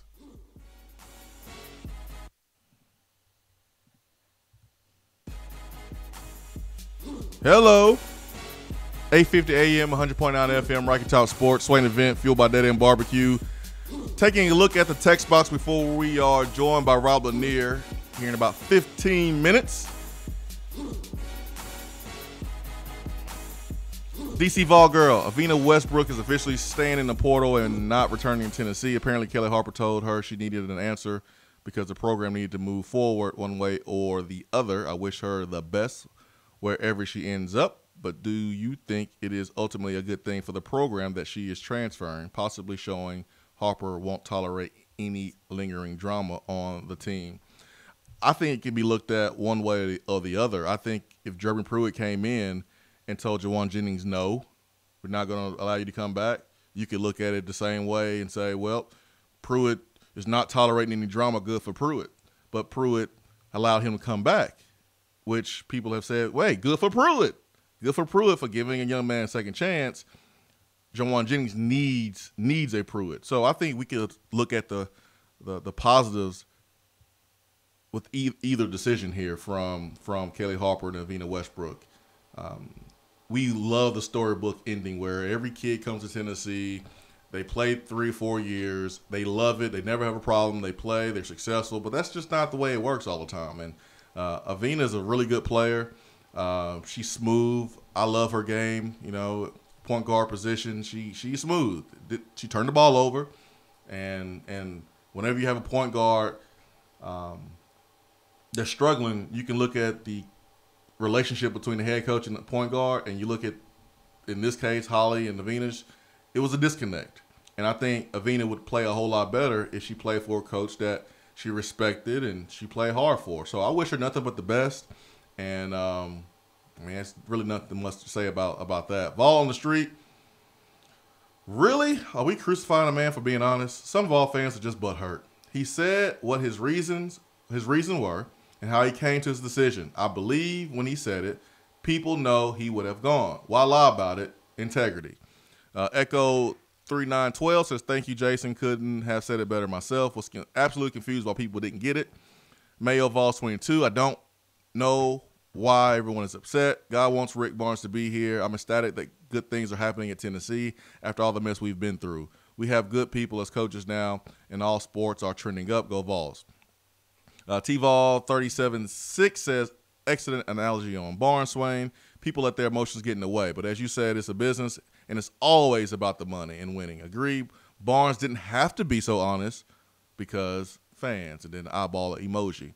Mocha Jones, not able to listen live, but do people not know that coaching is a job and that some coaching jobs have golden legacies with them? Let's put this in perspective. As a student, as a current recruit, what they currently know about Tennessee football versus someone who's 30+ years old. They see it differently. That's Rick Barnes with the UCLA. He sees it differently because he's seen it at his golden age. It has that appeal to him. He just admitted that finances were a thing because it is a job, and job is in capital letters. Ken, I appreciate Rick's honesty. No problem there. But it doesn't mean I'm going to like the honest comments. If my wife comes up to me today and is honest with me and says, if you didn't have more money than Jack, who lives across the town, I would leave you and be with him. Okay, I get what you're saying. Yeah, you don't want that honesty. Yeah, baby, my number one said no, so I'm with you. I get how you could feel a certain type of way about that. I get it. Kelsey Miller, I already love this show, but today I love it more. Rick Barnes praying over made a decision in his life is what we all should appreciate. It's baffling that people do not respect his honesty, having seen how he has moved young men in today's society to be greater in their hearts as well as on the court. He should be commended and respected for sharing openly. DC Vol Girl says David Ubben posted an exit interview on Athletic with Jonathan Combo that is very interesting. Combo is very honest in the interview about the differences between Butch and Jeremy Pruitt. Way of doing things, definitely worth the read. All right, let's go to the phones. Who we got there? I think you told me. Let me see here. I think I have it. Hold on. Don't tell me. I got it. We got Volstorm. Volstorm, good morning. Oh, you are taking calls today. Yeah, we are taking calls, man. Well, between the great guests you're having on, the fact you cut Jay off at the knees, I was starting to wonder. Cut Jay off at the knees? That was the shortest phone call Jay has ever had on this show. A, that is false. B, he said thank you, which means he is wrapping up. Yeah. Jay had a quick question, man. I gave Jay the floor, and he said thank you. Nice try, Volstorm. Nice try. Yeah, guys, I'm going to tell you something. You know, out here in the real world. I wish your phone calls were that quick. You know, Jason, I know you don't know anything about that. The real world? But out here in the real world, you know, we're out here trying to provide for our families. Correct. So, therefore, when you have potential employers fighting over you, you're going to go with the one that's going to give you the most amount of support and the most amount of money. Yes. I make no bones about it. I'm a mercenary. I'm all about me and taking care of my family. Yes. We know. You have to be. Shut up, Ben. You have to be. No, you have to be. On a serious note, you have to be. Because you don't know from day to day whether or not you're going to have a job for whatever reason. That's the reason these coaches have contracts. That's the reason these athletic departments have all these different clauses and legal language in their contracts to protect them. Mm-hmm. It's a business. business. And if you don't understand that part of it, then maybe you need to take a step back from the ledge, put the phone down. Yeah. Volstorm. It is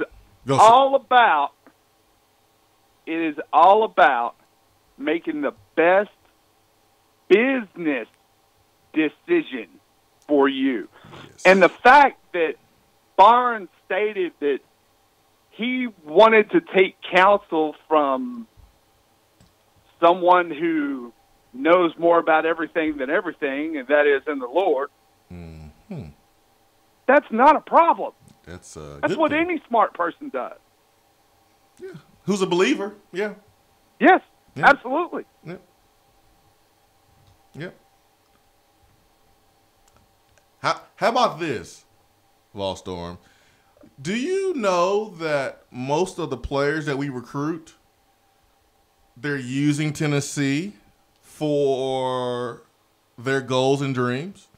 And there's some folks who they are offended by that. Guys. What? Yeah, there are people who are offended that the athletes, they don't really care about your traditions.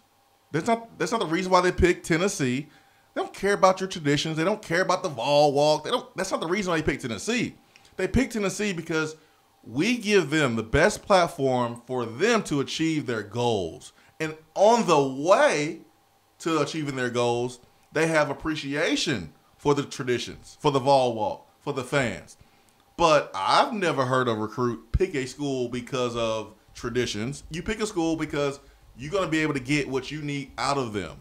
I said this at the beginning of the show. We view our school differently than others, than recruits, than coaches. We think about our school in a better way than it really is. And that's just natural. That's part of it. But like you said, it's a business for coaches. And when kids pick schools, it's a business decision for them too. How dare they? How dare they want to make a decision that'll possibly have an impact on their future so that they can make money for themselves and for their family? And not make a decision because of their blind love for university and be willing to play and coach for free or below market value. It goes back to, why so many players go to Alabama? Because Saban looks at them and goes, I can put you in the league. Even if you sit for a year, I can put you in the league. It's hard to say no to that. And they run to it. It's hard to say no to that, Volstorm. Mm-hmm. My man, thanks for the phone call, buddy. All right, boys. See you. See ya. Let's get to Jay. Jay, good morning. Swain, good morning. Yo. I appreciate honesty, and I think sometimes when you're in a certain position, it may be better to be a little bit more diplomatic with your honesty. True. And especially on certain subjects. And I'm not naive enough. Well, I do think Tennessee is a destination job because there's not a lot of universities that can offer what Tennessee could offer a coach. I'm not naive enough to think that every coach that comes through here, this is their dream job, and that they wouldn't leave for another job. I wouldn't blame them at all. Mm-hmm. I work in college athletics. I'm a coach in college right now at a Division I school. If I was working at the University of Alabama and Tennessee came calling, I would leave them immediately. Mm-hmm. No questions asked. There's nothing that Alabama could do or say or offer. I would leave to go back to Tennessee, to go back home. So I'm not going to be a hypocrite and judge Rick Barnes for talking to UCLA. If that was his dream job when he was growing up, and John Wooden and the golden era, more power to you, Rick. I understand that completely. I really do. But to criticize fans who didn't like his comments, me being one of them, I think is completely out of bounds. Number one. Number two. Whoa! I'm not saying you. Okay. I just want to make sure. You was talking about somebody. But there's a lot of them out there. Okay, gotcha. I mean, Volstorm just called in. I mean, you heard what he said. So there's a lot of them out there. I'm not speaking in specifics about you, Ben, at all. Okay, gotcha. I haven't even heard what you said this morning, so I can't say that. But if people can't see the difference between him going and looking at UCLA and interviewing with UCLA and really giving it some thought, but then coming back and saying, yeah, you know what, I'm going to stay here at Tennessee because I love Tennessee and this is where God wants me to be, versus him looking at UCLA, wanting to go to UCLA, and then when UCLA didn't want to pay his buyout, all of a sudden God started speaking to him and saying, I need to be back here at Tennessee. If you can't see the massive difference between the two and why that wouldn't upset some fans, I mean, I don't know what to tell you. I mean, there is a clear difference. And him saying that, basically he just said, yeah, I wanted to leave you, but the other school just screwed up, and so now I'm back here. But that's going to rub some people the wrong way, myself included. I understand it may rub people the wrong way, but this is what I said earlier, and this is why I think people need to take a step backwards here. Both can be true, Jay. He prayed for clarity. When you have a tough decision sometimes in your life, you pray for clarity. Maybe that was the clarity that he needed. If everything would have run smoothly for him and there was no obstacles, that could have been a sign for him that the good Lord told him that, yeah, you need to go to UCLA. The fact that it was a snag to him could have been that sign from God that's telling him, no, you need to stay where you are. Both can be true. He can say, yeah, I wanted to go to UCLA, but I prayed on it and the Lord told me to stay. And that snag in the contract negotiations could have been that message telling him to stay. I totally understand that. I get it. Let's get to Vol Nation. Got about 2 minutes, and then we got to call Coach Lanier. Vol Nation is going to call back later on. I didn't want to cut Vol Nation short. As you mentioned, Rob Lanier is about to call in, so I did not want to cut him short. Correct. Good. Appreciate that, man. Appreciate that. Both can be true. I could want something.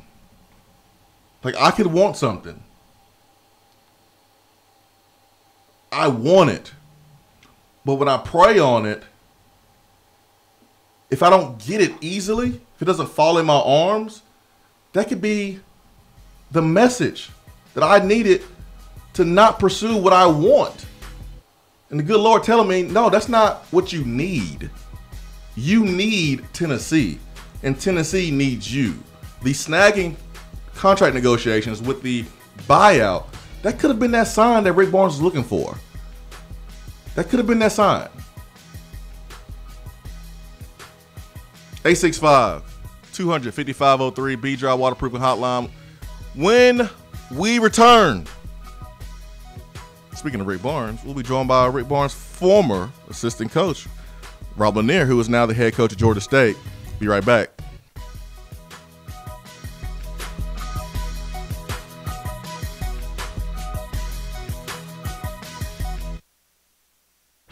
You're driving home, flashing blue lights in your rearview mirror. The next thing you know, you're being arrested for DUI.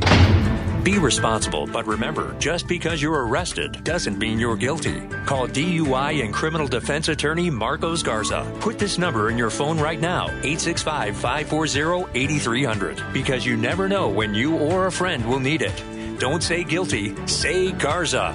865-540-8300 and GarzaLaw.com. Thinking about trying CBD oil but not sure where to get it or who to trust for a quality supplement? Our friends at Tennessee Valley Hemp Company invite you to try their full spectrum hemp extract, available in 500 milligram and 1,000 milligram strengths. They are a local company based right here in Knoxville whose crops are grown in East Tennessee. Their farmers are committed to cultivating pharmaceutical grade hemp oil that produces results. It is only available in community pharmacies where you can get questions answered by experienced professionals.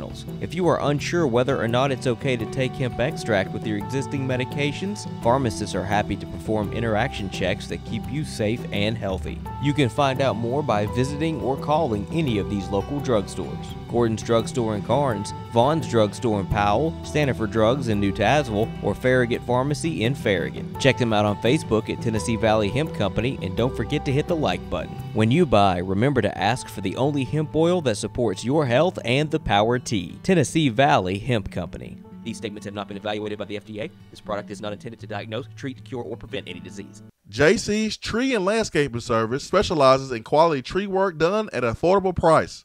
Trimming and removing trees are their specialty. They also offer other services like land clearing, stump grinding, crane services, and all of your basic landscaping needs for both commercial and residential. JC's will give you a free estimate and beat any written quote by a competitor to guarantee that you get the lowest price around. Don't risk your land with a fly-by-night service. JC's Tree and Landscaping is licensed and insured. Give them a call at 865-599-3799. Guys, have you noticed lack of energy, motivation, and drive? It could be low T or something else like sleep apnea or even low thyroid. It starts with a quick and easy health assessment to better understand your health. And now they treat more than just low T, including sleep apnea, low thyroid, and more. It is covered by most health insurance. So if you've been feeling grumpy, tired, have you noticed a weight gain or loss of muscle, call 865-392-1388 or go to lowtcenter.com. Low T Center, reinventing men's healthcare. Do you want a custom themed tumbler or bottle to show off your team spirit every day of the week? Well, look no further than Game Time Sidekicks. Every design has you, the fan, in mind. Their tumblers and bottles are double-walled, vacuum-insulated stainless steel, and their quality is second to none in the market.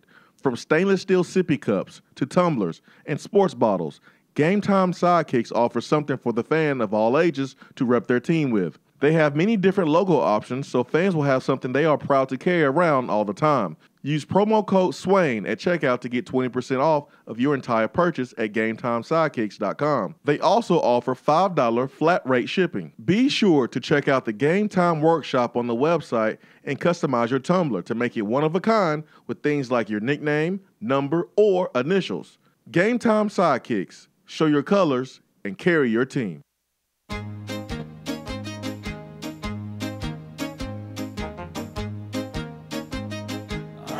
Goes your car insurance. Nobody likes surprises, so switch to Erie Rate Lock. Get a great rate that stays that way even after an accident, ticket, or inflation. In fact, it's locked until you change a car, driver, or your address.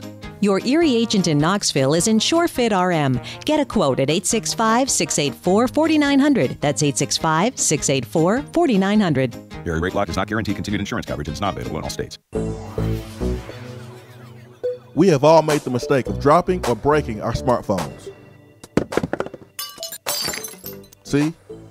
But did you know that you can have it repaired for a fraction of the cost that it takes to replace it? Well, you can, because iDrop is the area's leading mobile repair store, home of the 1 hour or less phone repair, 1 year parts warranty, and #1 customer service. Broken screens, cracked cameras, charging ports, batteries, you break it, we'll fix it. If you didn't break your phone, protect it with one of our leading accessories such as LifeProof, OtterBox, UAG, Incipico, Caseology, and Spec. Visit our West Hills location at 7115 Kingston Pike between Office Depot and Hardee's, or call 865-888-9740 and speak with our trained technicians to see how we can get your phone working today. You're listening to the Swain event, fueled by Dead End Barbecue. Check them out online at deadendbbq.com. All right, welcome back. Swain event, fueled by Dead End Barbecue. We'll hit the text box as we wait for Rob Lanier to give us a call. Georgia State's head coach, former Tennessee assistant coach, was with Rick Barnes, Texas, and followed him to Tennessee. Gainesville Brad says, I don't care what he said as long as he 100% Tennessee coach in coaching and recruiting. So Gainesville Brad don't care what he says as long as he's recruiting and coaching for Tennessee. Ray, well done, Swain. Thank you. And also Mike, yes, that man is spitting the truth. He's talking about Jay, I guess, right? Our last phone call. Dr. Mike sent this in at 8:30. He was either talking about you, Volstorm, or Jay. Yeah, I don't know. So, 90s Vol says 100% agree with you, Jason. It's a business, and I love honesty Barnes had. I do see the comments he made would make some mad, in particular how he said it. I personally don't care because I think we have a great man and great coach leading the program. However, now that he got that top 3 money, he better deliver top 3 results. He kind of shortened his own leash in a way. As a fan that pays money for tickets, it's a business. That's the business end for us. And that's 100% right. Rick Barnes, what he did is what Jonathan Combo did when he decided to come to Tennessee, got on social media, and was popping off at the mouth about how he in Tennessee was going to beat Alabama. You just wrote a check for yourself that you better cash. It's no different than when a player is talking in the media about what they're going to do to the opposing team on Saturday. You just put pressure on yourself to deliver. You got to deliver now. Remember Tyler Bird had some things to say about the South Carolina DBs? And they were laughing. And Tyler Bird had to go out there and perform, and he didn't. He looked silly. When you talk, you write a check, and you better cash it. Rick Barnes did that. He didn't talk trash, but him deciding to be as honest as he was, getting paid top 3 money in the country, now puts him in the position where he has to meet expectations. When you pay more, you expect more. That's just the way it is. If I'm paying for a certain meal or a certain service or a good, and it is a lot of money, I'm expecting quality. I'm expecting something in return that's better than something that's half of the price. When you look at the top coaches in the country as far as salary,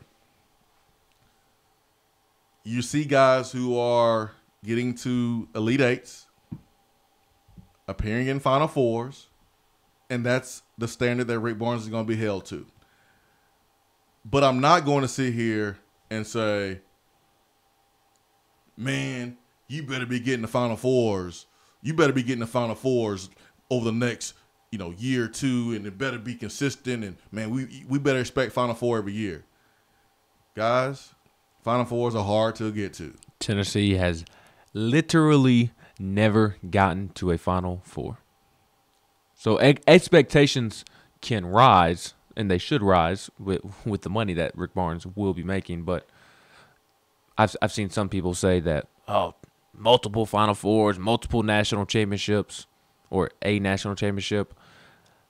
I think those are lofty expectations when you consider the fact that Tennessee has never won a national championship, Tennessee has never made a Final Four, and Tennessee has only made one Elite Eight. But here's where we kind of separate on that a little bit. Tennessee has never paid $4.7 million for a coach. Tennessee has never been ranked number 1 for 4 weeks. That has happened. So now we have new expectations. And I think it's okay to expect more success. And I said this last night, Ben. It's your disappointment level that you need to kind of have in check. I made this point last night. If Tennessee goes out and brings in 3 or 4 McDonald's All-Americans or 2 or 3 McDonald's All-Americans and they don't make it past the round 32, we have problems. My disappointment is anger. That's different. But that's a lot of money. And that's a coach's dream, is to have expectations, because it makes you work hard. It makes you stay up at night. It makes your team work hard. When you don't have expectations, it doesn't push you to be great. And the expectations now are higher at Tennessee. And it's because of Rick Barnes, and it's because of our guest, Rob Lanier, who is now the head coach at Georgia State. Coach Lanier, good morning and congratulations. Thanks for joining us. Good morning. Thank you. Coach, first thing, I didn't know that Rick Barnes' comments were going to come out yesterday as we booked you, and you know Rick better than a lot. We are just learning about Rick Barnes as a fan base. There's things that we got a chance to learn because of the great job that Tennessee basketball social media did in allowing us to really learn about the players, learn about you, learn about the program and how it was built. But Rick Barnes has always been honest. He was a lot honest yesterday, but how has his honesty helped him be so successful in your time working with him? Well, I think, honesty just helps anybody in any sort of relationship. And when you're in a people business and you deal with people who have to put their trust in you in order for you to get the best out of them, honesty is always a part of that equation. So if that's the foundation of your communication, then you're off to a pretty good start, right? Yes, sir. So, he's always been that way. I think one of Coach's greatest traits is that he's very, very comfortable in his own skin. And it doesn't take long to figure that out. But what you see is what you get. A lot of times you see people out front in a program, and there's a lot of, what we all in your business refer to as coach speak, or whatever. And I don't think Coach is one who subscribes to that. I think what you see is what you get. And part of the reason I love him so much is because I think one of his greatest traits, Jason, is really important to him to help other people. That's why the people who work for him have been so loyal. That's why I love him so much. That's why my wife, when we left Florida in 2011 to make what looked like a lateral move to go to Texas to work for him again, in my wife's mind, it wasn't a lateral move. Anytime we were going to be with Rick Barnes, it was going to be a step up, no matter where we were coming from, because of what we knew he would do for our family. And the people in the colleagues in our profession, we talk all the time, and all of my peers are like, man, what is it like working for Rick Barnes? We've all heard that he's the best in the business to work for, and it's true. Because you're not just going to learn basketball and how to run a program. You're going to be around a guy who genuinely wants what's best for you and your family. And it's hard to find guys like that to work for in a business that's really unstable and volatile. To work for a guy who really thinks about your family is it's an awesome experience as a coach. Georgia State's head coach Rob Lanier here on the Swain event, former Tennessee assistant. Coach, why Georgia State? Why now? Atlanta, I mean, goodness gracious, you can't go wrong with Atlanta. There's a lot of talent around that area for sure. Tennessee just did some great things, and it looks like this is really the start of Tennessee basketball being here for a long time. But for you, why was this time the right opportunity and right time for you to move on and be a head coach again? You know what? I didn't see it coming, Jason. I really didn't. The Purdue game was on a Thursday. Friday, my family and I were driving back from Louisville to Knoxville, and about halfway back, I got a call asking whether or not I wanted to meet with the president and the athletic director at Georgia State. And at the time, I knew very little about it. So I didn't say no. I had to cram and do some homework to find out what I might be getting into, but I was willing to go meet with them. And because, like you said, I was in such a great situation, I just said how I feel about Coach. And, the 4 years I spent at Tennessee is the best time I've had since I've been in coaching, 29 years. I love the place. I love the situation that my family is in. My kids go to the web school, and they're coached by great people, and they're around great people at the school. They got a great circle of friends, and you know how important that is as a parent. So we were checking every box in Knoxville. So I went down there on that ensuing Monday to meet with these people, really playing with a little bit of house money, because I didn't have a foot out the door. So there were going to be some things that I needed to hear for me to take an interest. And I heard everything. I was really struck by the vision that they have for the future of the program, and the way they wanted to go about doing it. It fit exactly who I am and what I would look for and what it would take for me to even consider leaving Knoxville. Because at that time when I walked in the room, it was not a consideration. And when I walked out, I had to call my wife and say, I think there's something going on here that we have to take a really hard look at. And by the next day, I had a contract in my hand and a decision to make. And awesome. And I couldn't be more excited. As hard as it is to leave Knoxville, coming to Atlanta and being a part of a place that's building an $80 million arena. You don't really get that at the mid-major level.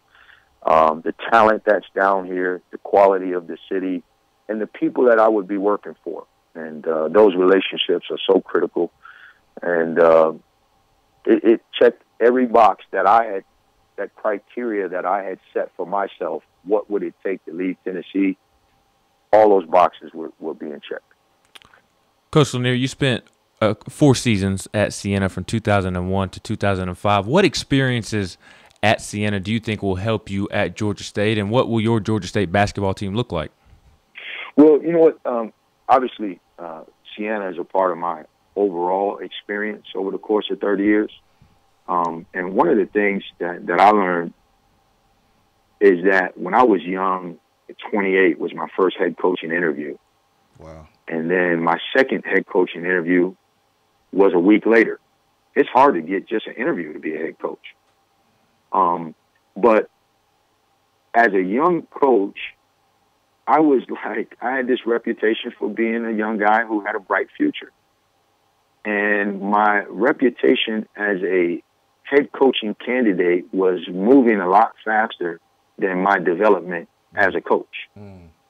So I was getting opportunities before I was really ready, because there was a perception of me that I was a young guy who had a bright future.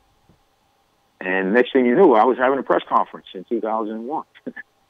And now 18 years later, I had another one on Tuesday. And since then, I've been in the ACC. I've been with Billy Donovan for 4 years, and then I've spent the last 8 years with Coach. So all of those experiences contribute to how I view even putting together a staff, and how much I learned from Coach just on that, and then how much I invest in those guys and their families based on the way he's, like I've told you, he's invested in mine. So I'm going into it with so much more clarity, so much more preparation, and I've got great people around me already. We're about to have our first team meeting in about 30 minutes here. And so I'm just blessed to have this opportunity, and excited about what the future holds here at Georgia State. I remember one day, Coach, you was in Westtown Mall, you had your AirPods in, you had your hat down low, and I walked past you, and I was like, I remember. Yeah, I think I said good game or hey, and you kind of looked surprised, like, hey man, this guy knows who I am. This is a football town, and I was like, just prepare yourself, Coach, because I know how these fans are. They love a winner, and it's been really cool just to see a town that's so football driven, how they just connected with this Tennessee basketball team, and the games that were at 6 p.m. or after work. I mean, you had to like rush to get to the arena because traffic was so heavy, and so it's been really cool to see what you and Coach Barnes and his team have done to this community. I want to ask you this, Coach. We saw the vision that the Tennessee staff had when you guys first arrived here, and that was to get a bunch of guys that was going to buy in, develop them, and we got Grant Williams, we got Admiral Schofield, Lamonte, a bunch of guys who were not top 100 players. And you built it so now you attracted the Josiah James and the other 5-star players. What do you see happening now, part of phase 2 for Rick Barnes and Tennessee basketball program moving forward? More of the same. Okay. I think one of the things that we learned at Florida and at Texas is there's a lot of things that come with success. And in college basketball, one of the things that all programs would like to have is an NBA aura around their program, because that's what kids want. They want to make it to the NBA. That's every kid's dream. And so kids want to feel like by going to your school, there's a better chance for my dreams to come true. And when you get Kevin Durant, LaMarcus Aldridge, TJ Ford, then you, in essence, have created this aura that your dreams can come true if you come with us. What a byproduct of that is that you get a lot of kids coming into your program with one foot out the door. and they think, okay, you're just going to sprinkle some Kevin Durant dust on me, and I got next. And one of the problems that teams have when they get into that space is, how do you evaluate the guys, even the 5-star guys? How do you evaluate what they're bringing into your program? So that even if they're there for a short period of time, are you getting a guy that's going to buy into the way you do things? So, yeah, you want to get some 5-star guys now, but you don't want to compromise on the qualities that made the program what it is. And so how do you find those guys? And that's what Josiah James is. He's like the guys that are on the roster. He just happens to be a more high-profile guy coming in the door.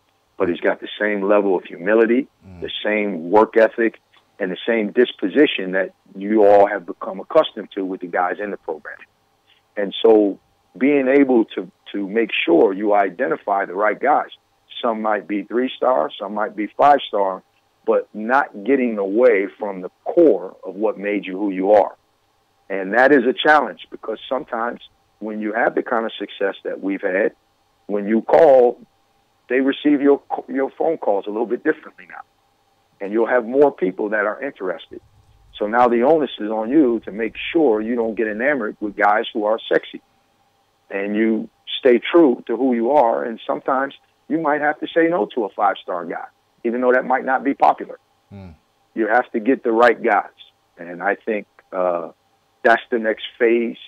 And that you got the right people there to do it. Kim English is going to come in there, and he's going to keep moving the thing forward. And Mike Schwartz and Desmond Oliver, you're not going to miss a beat in that phase. Coach, before we let you go, I do want to ask you about Jordan Bone, because Coach Barnes has told the story multiple occasions about how adamant you were about making sure that Jordan Bone made it to Knoxville and played for Tennessee. In your opinion, what is his ceiling at the next level, whether it be in the NBA, whether it be professionally overseas, and what does he need to do and continue to improve on to make sure he does live up to that ceiling? Well, first of all, I think it'll be in the NBA. Whether it's now or in the future, I think he's going to have an NBA career. I think, his speed and athleticism is elite. His character is elite, and he's got a tremendous work ethic. So he's going to put it together. I think the challenge has always been for Jordan is to develop that mettle that it takes to play that position at that level. And he's developed that. And there's a direct correlation between his development of that mettle and Rick Barnes. In my career, as much as any situation I've ever witnessed, this kid makes it to the NBA. He's done it. He's done the work. But his coach really helped get him there. You always see guys who are talented and they make it to the league, and people start talking about they sent guys to the league and all of this. No, like Rick Barnes really made this young man tougher, mentally tougher, because he coached him so hard. And to the kid's credit, he probably got to the brink a couple of times, but he never gave in. And now that he's got that self-assurance that comes with, you know what, I can handle whatever people throw at me. Now that he's got that, now that he has that self-confidence, his real talent can take hold now. So if he's back next year, he's going to be even better. If he moves forward and goes on to the NBA now, he's going to make it. And he is an outstanding kid. Just love him, happy for him, and whatever happens for him, I'm a huge, huge fan of Jordan Bone. Georgia State head coach Rob Lanier. Coach, in the world of Photoshop, social media, you can make yourself appear in a certain way that's not truly who you are. And I saw the reaction from our basketball players the moment you got that head coaching job. And that said everything to me about how they feel about you and how they love and respect you and how genuinely happy they are for you. And I know you played a huge part in their development. I know you're giving Rick Barnes a ton of credit, but it's clear you don't do everything by yourself as a head coach. You got to have good help around you to be successful. But I can just tell with some of the tweets that came out, some of the photos, and how happy our players were for you going to live out your dreams, being a head coach and building a program. So I just want to tell you congratulations. Thank you so much for joining the program, and we really appreciate you being a part of the Knoxville community, and we hope for nothing but success with the Georgia State program. We are Panther fans now. Yes, Coach. sir. Yes, sir. Well, thank you, and go Vols. Thank you. Thank you so much. Coach Lanier here in the Swain event. I wish him nothing but the best there at Georgia State. I hope Coach Lanier's ready for that traffic down there in Atlanta. I hope he's ready to go. Maybe he'll get that special HOV lane pass or that peach pass or whatever it's called down there in Georgia where he don't have to deal with that crazy traffic. But just a really good fit, man, for Georgia State there. Ron Hunter moving on. He took the Tulane job, and you saw them make a huge run in a tournament a couple of years ago. It was a really special run. Ron Hunter on that Dooley stool. Had R.J. Hunter, his son. Yeah, that was cool. Hit that clutch 3. I can't remember who they beat, who they upset. Was it Florida? I can't remember. Yeah, I don't know who it was, but you remember that run, and Rob Lanier's family, son still at Webb, and he's going to be a D1 basketball prospect, and he's playing AAU for Bobby Mays' AAU team, and so they're here. They're here right now in Knoxville, but Baylor beat Baylor. Okay. Yeah, because that was the game that Torrin Poole. Yeah. Who now was it? Torrin Poole? Is that his name, or is that? So I'm getting the guy's name mixed up with the former Tennessee running back. But they had the Baylor player, and that was the game that after the game somebody asked him why did Georgia State out-rebound Baylor, and he said, well, you see, to get a rebound, you have to jump up and grab the ball, and they did that more than we did. Yeah. Torrin Prince. Torrin Poole was the former Tennessee running back, right? Correct. Yeah, see, I was getting the two mixed up. Was the Baylor player that said that. Yeah, that was hilarious. That was freaking hilarious. I remember that. Oh, man, 865-255-03, B-Drive Waterproofing Hotline. Thank you to Rob Lanier. Vol in Birmingham says he has the same expectations as Duke, Kentucky, and North Carolina now every year. I hope he is ready to be scrutinized like never before. The honeymoon is over. I mean, I get why some people feel that way. Just for me personally, I'm not going to place Kentucky and North Carolina-esque expectations on a basketball coach at a basketball school that is literally never won a national championship, never won a Final Four. Do I expect one over the next couple of years? Yes. All I'm saying is I don't expect multiple Final Fours within the next 5 years. I think that's a little too much to expect from a program that has never done it before. But, again, as you mentioned, expectations should rise exponentially. Coach K is the highest paid coach, I think, along with Calipari in the country. And Coach K, this is Duke. Duke is like second in the last 10 years of putting first-round picks, having first-round picks to the NBA. Duke is second. Duke, between the years of 04 to 09, the furthest they went was a Sweet 16. They got bounced in around 64 one year, got bounced in around 32 one year. They did win a championship in 09.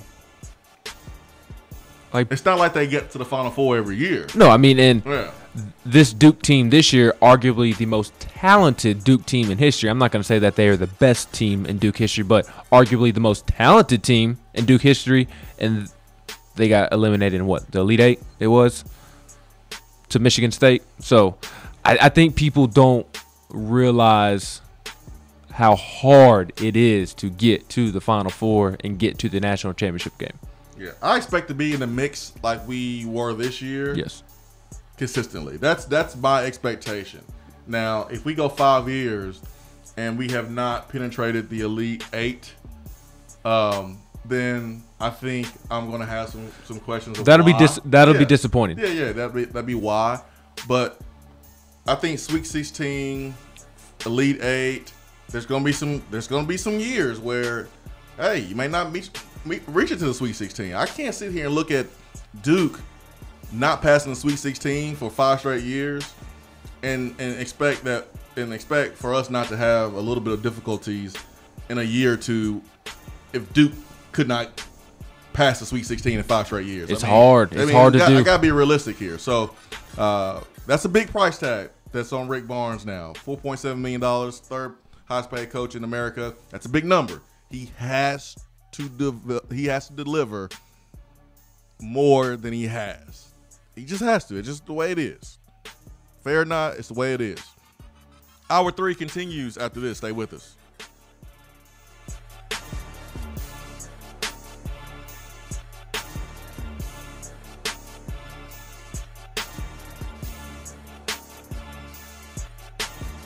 And lowtcenter.com. Do you know your numbers? Feel like you again. Let us help. Have you noticed lack of energy, motivation, and drive? Call the Low T Center and schedule a complete health assessment today. Whether you have sleep apnea and need a CPAP or have low testosterone or low thyroid levels, Low T Center will get you feeling great again. If you're a man over 30 and haven't had an annual checkup, don't wait until you feel bad. Do yourself a favor and get a quick and easy health assessment today. Services are covered by most health insurance. Call 865-392-1388 or go to lowtcenter.com. Low T Center, reinventing men's healthcare.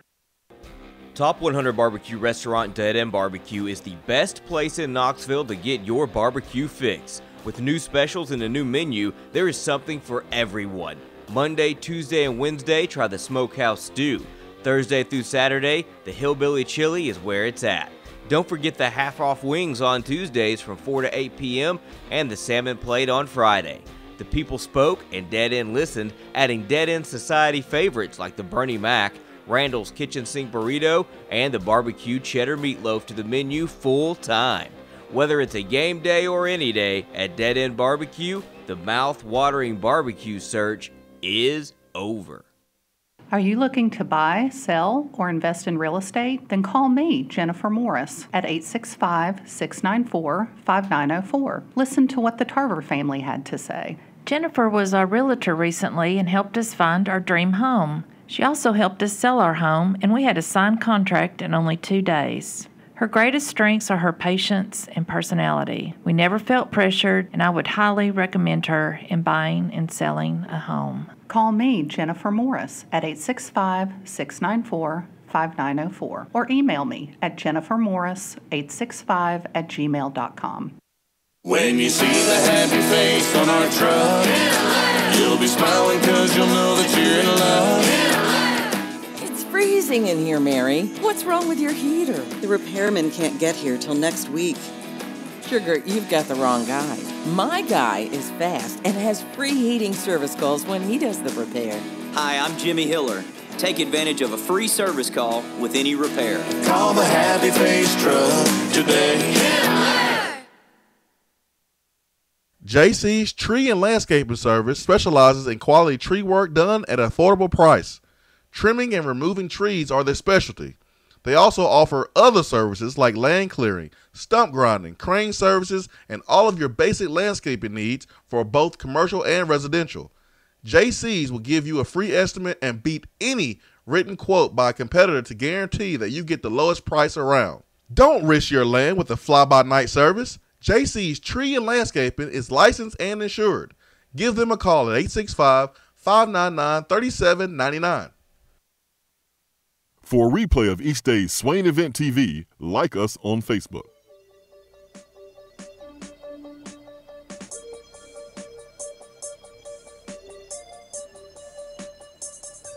Eight 865-250-503 is our telephone number to the B Dry Waterproofing Hotline. Thank you for making the Swain Event part of your morning. 9:14 on a Wednesday. Hiller Plumbing, Heating, Cooling, and Electrical have a awesome special right now through the month of April. HVAC replacement special where 0% interest and for 48 months, you can get a entire new system there. HVAC replacement special, 0% interest for 48 months there with Hiller. Also, a service promotion, $99 AC tune-up special, plus 50% off standard repairs. So take advantage of the $99 air conditioning tune-up special. That will get you 50% off all other standard repairs. So Hiller, leader in the industry, not only helping you save money, but making sure the job is done right, and that when you do get an invoice, when you are told what's the problems and how much it's going to cost, you know exactly the price of the part, you know exactly the time it's going to be done, you know everything before you commit to any repairs. They just do it right. Simple as that.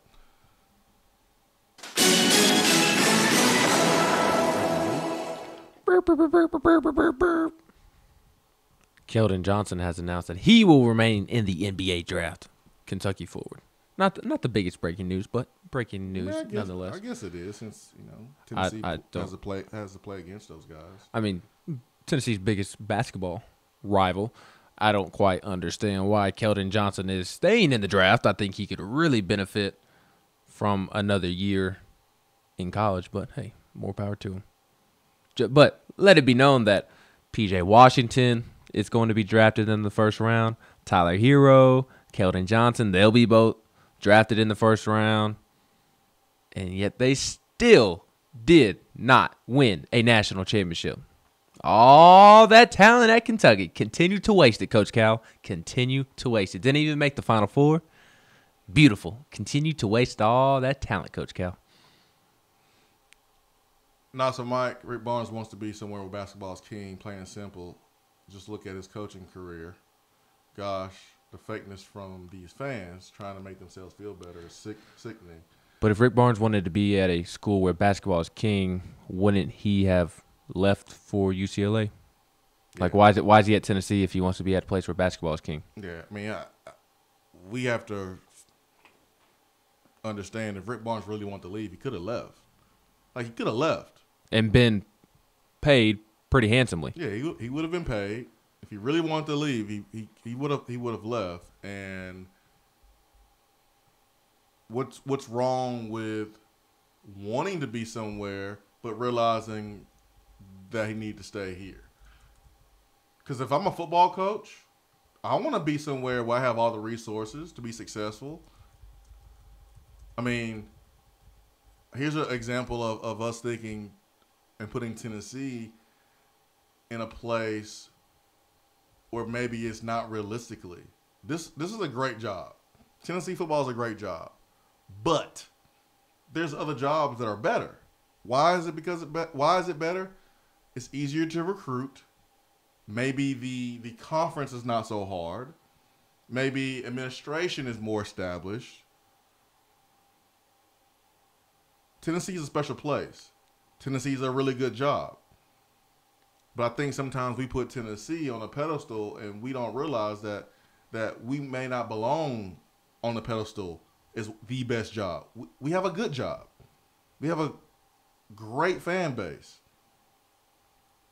Why wouldn't a basketball coach be interested in talking and possibly going to UCLA?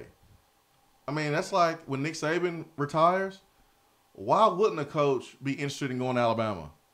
When you think about Bear Bryant, when you think about what Nick Saban just did, why wouldn't a football coach want to go coach at Texas or Oklahoma or Notre Dame? I mean, why wouldn't you want to, if you grew up watching old school Oklahoma, Notre Dame dominate, why wouldn't you be interested in coaching there? But if you pray about it and you feel like the good Lord told you to stay, I don't see why we ripping this apart, man. This is I don't think it's that serious at all. I don't. If the SEC Network called you and was like, "My good friend Jason Swain," Titans Bill, yes, is on call from the SEC Network. Yes, Titans Bill has now become Paul Feinbaum's boss. Oh, Titans Bill now runs the SEC Network, and he calls you, "My good friend Jason Swain," and the SEC Network says, Swaino, we'll move you to Charlotte. You can do the Swain event from Charlotte, and we'll put you on the SEC Network more often in an analyst role like Marcus Spears, like Antoine Walker for basketball. like what's the Delk guy? I can't think of his first name. Tony Delk. Tony Delk. Are you gonna say? Are you gonna say no? Because you just love it here so much in Knoxville. I would do the same thing Rick Barnes did. I would pray about it. I would weigh the pros and cons, and I would make a gut decision. And if things lay down perfectly, where Charlotte checked all the boxes or ESPN checked all the boxes, then boom, we make a move. But if there's something that doesn't sound right, then I'm reminded of why I shouldn't make that move, and it could be in the form of a contract snag. It could be anything. Then I would stay. So. But my point in bringing that up or kind of laying that out is that if you did do that and went to Charlotte, that doesn't mean that you just all of a sudden want to get away from Knoxville and you don't like Knoxville. And also, I say that to say we're all in a profession. We all have jobs. If a quote-unquote better opportunity, shows itself, each of us are going to take a look into it. So why are we going to fault Rick Barnes for looking at, quite frankly, a better job? Well, yeah, I think the reason why people are upset is because he was so honest, and the contract snag, him basically admitting that's the only reason why he's not there, and that rubbed a lot of people the wrong way. I can't think of anything else that people have had a problem with Rick Barnes, and I'm just gonna let you know right now, when Jordan Pruitt wins, Tennessee's gonna be in the spot again. Like, if Coach O doesn't work out at LSU and LSU comes calling because Jeremy Pruitt is successful at Tennessee, don't be surprised if he looks at it. Yeah, it's going to happen. It's going to happen with football. I said this in hour one. I'll say it again, then we'll move on. Jim Chaney made a move to come to Knoxville from Athens, Georgia, not solely because he loves Henley Street Bridge, or he loves the World Fair Park, or he can get to Gatlinburg in an hour, or he likes this restaurant, or he likes this color, orange. That might be some of the reasons why he liked Knoxville, but Tennessee was willing to pay him what Georgia wasn't. He wanted to stay at Georgia. He went back to Kirby Smart and said, hey, this is what Tennessee is offering me. Can you match it? And Kirby said, no, you probably want to take that Tennessee job. And if Kirby did match it, Jim Chaney would still be at Georgia. Yeah. If you're Jim Chaney, why would you want to coach players who are not as talented as the players that you currently had at Georgia? Better players make you look better as a coach. So as we're sitting here faulting Rick Barnes for getting his money, let's understand that Jim Chaney made a decision to come here because we dropped the bag off in his lap, okay? It is business. Derek Ansley didn't come here for cheap. Didn't.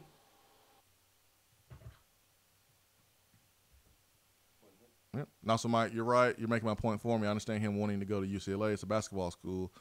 That's all, guys. Thanks. Yeah, and that shouldn't be a problem for him to be interested. Like, we can't sit here and blame Rick Barnes for being interested in another job. Folks who are mad at Rick Barnes for being interested in another job, why are we blaming him for being interested in a better job? So does that mean that you personally should not be interested in a better job that presents itself to you personally? That doesn't make any sense to me. A recruit who is a high-level recruit is probably going to have 20, 30 offers where he can go wherever he wants. He won't be pressured to commit early. He can commit the last day if he really wants to. And the school needs to feel fortunate. They should have a little bit of humility and be thankful and gracious that a good player is picking your school. Our problem is we feel like that we did the player a favor by allowing him to come to our school. And we gotta stop with that. Avina Westbrook chose us. We didn't choose her. She chose us. And yes, she didn't have a great career, but sometimes we act like, oh, well, you better be just happy you're getting a chance to play at a place like here. Well, that player could have went anywhere. And I say all that to say same thing about Rick Barnes.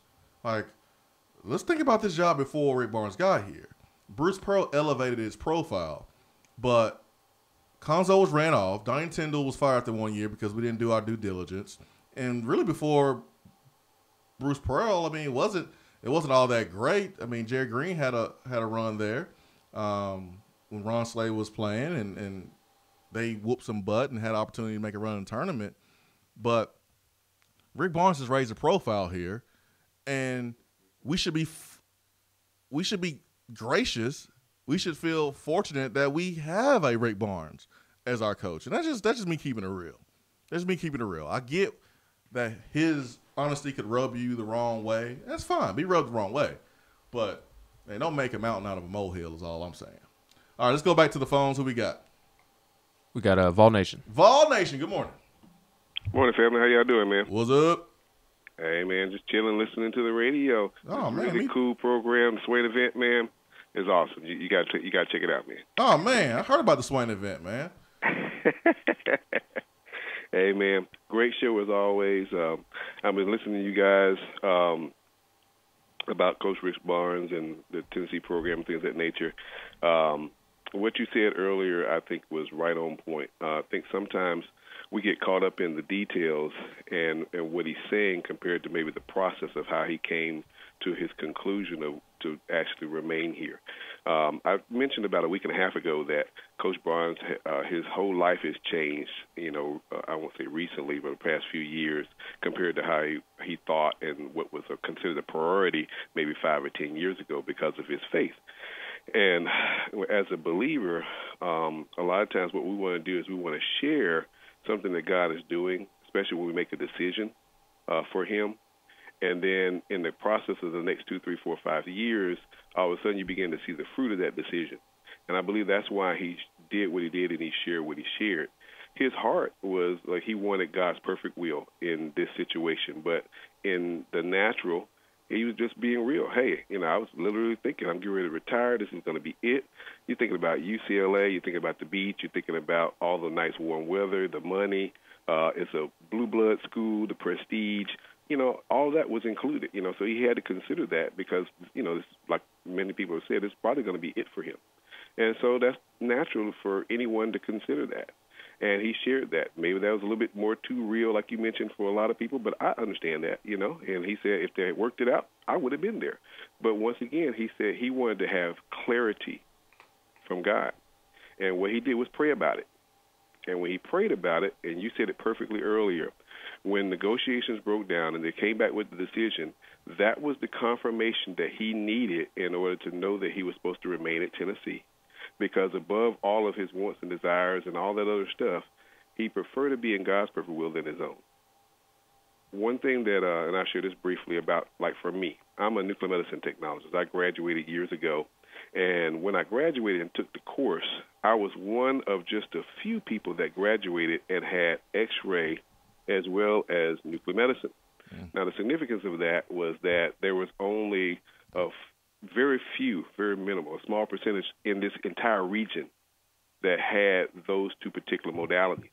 Why that was significant in South Carolina is because it's a licensure state. In order to push the button for an X-ray machine, you have to be licensed to do it.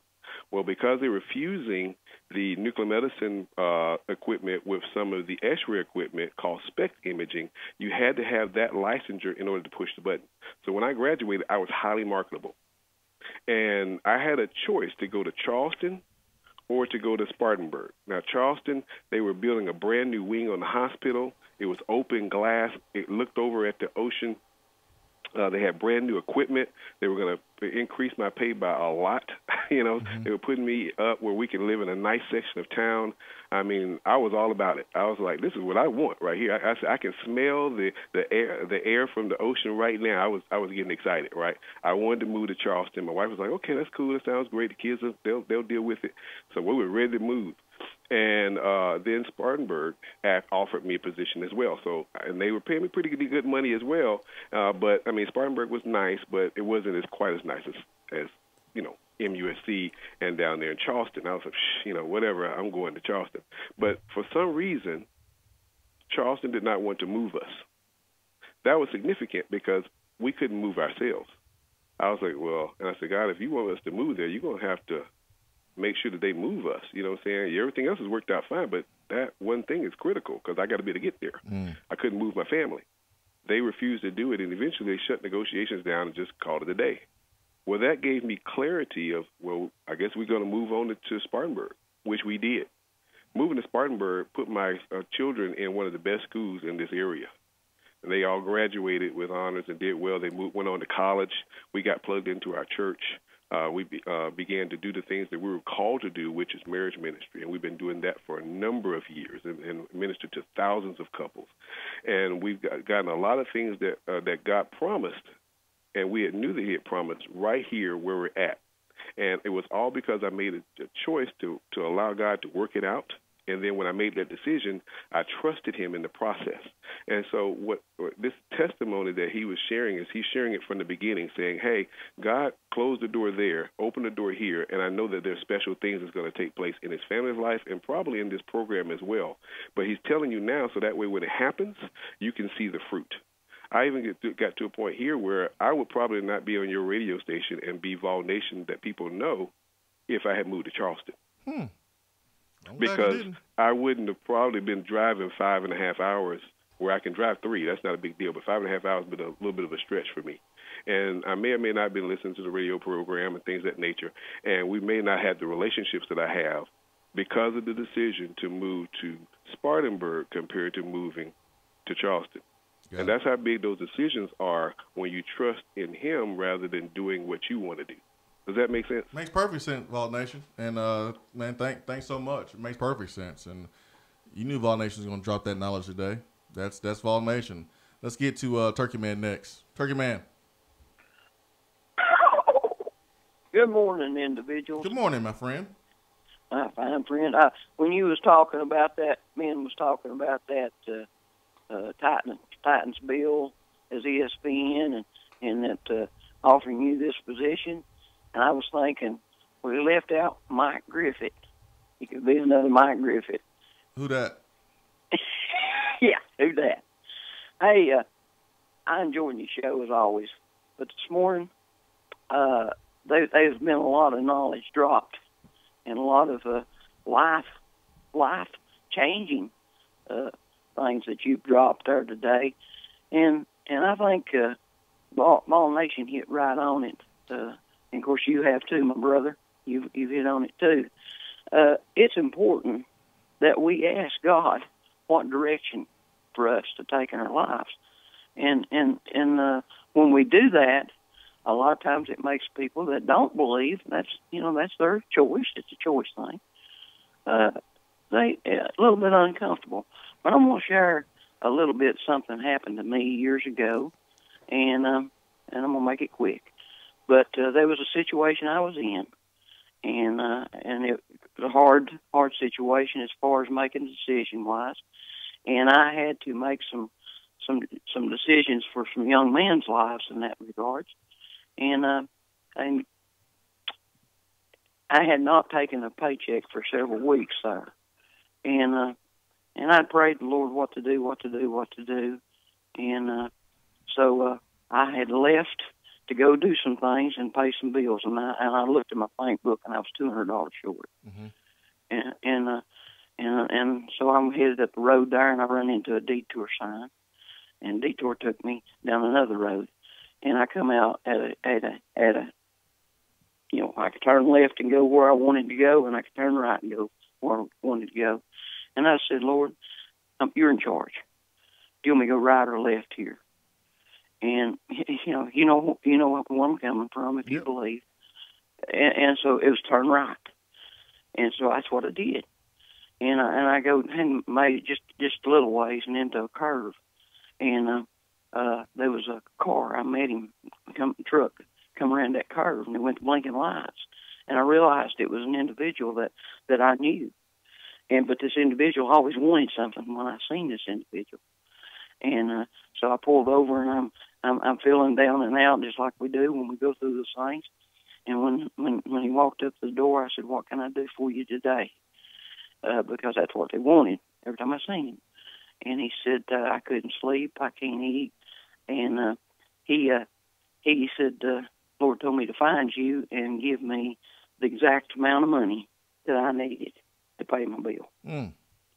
So when somebody does that, when they say that, he was very honest in what he said.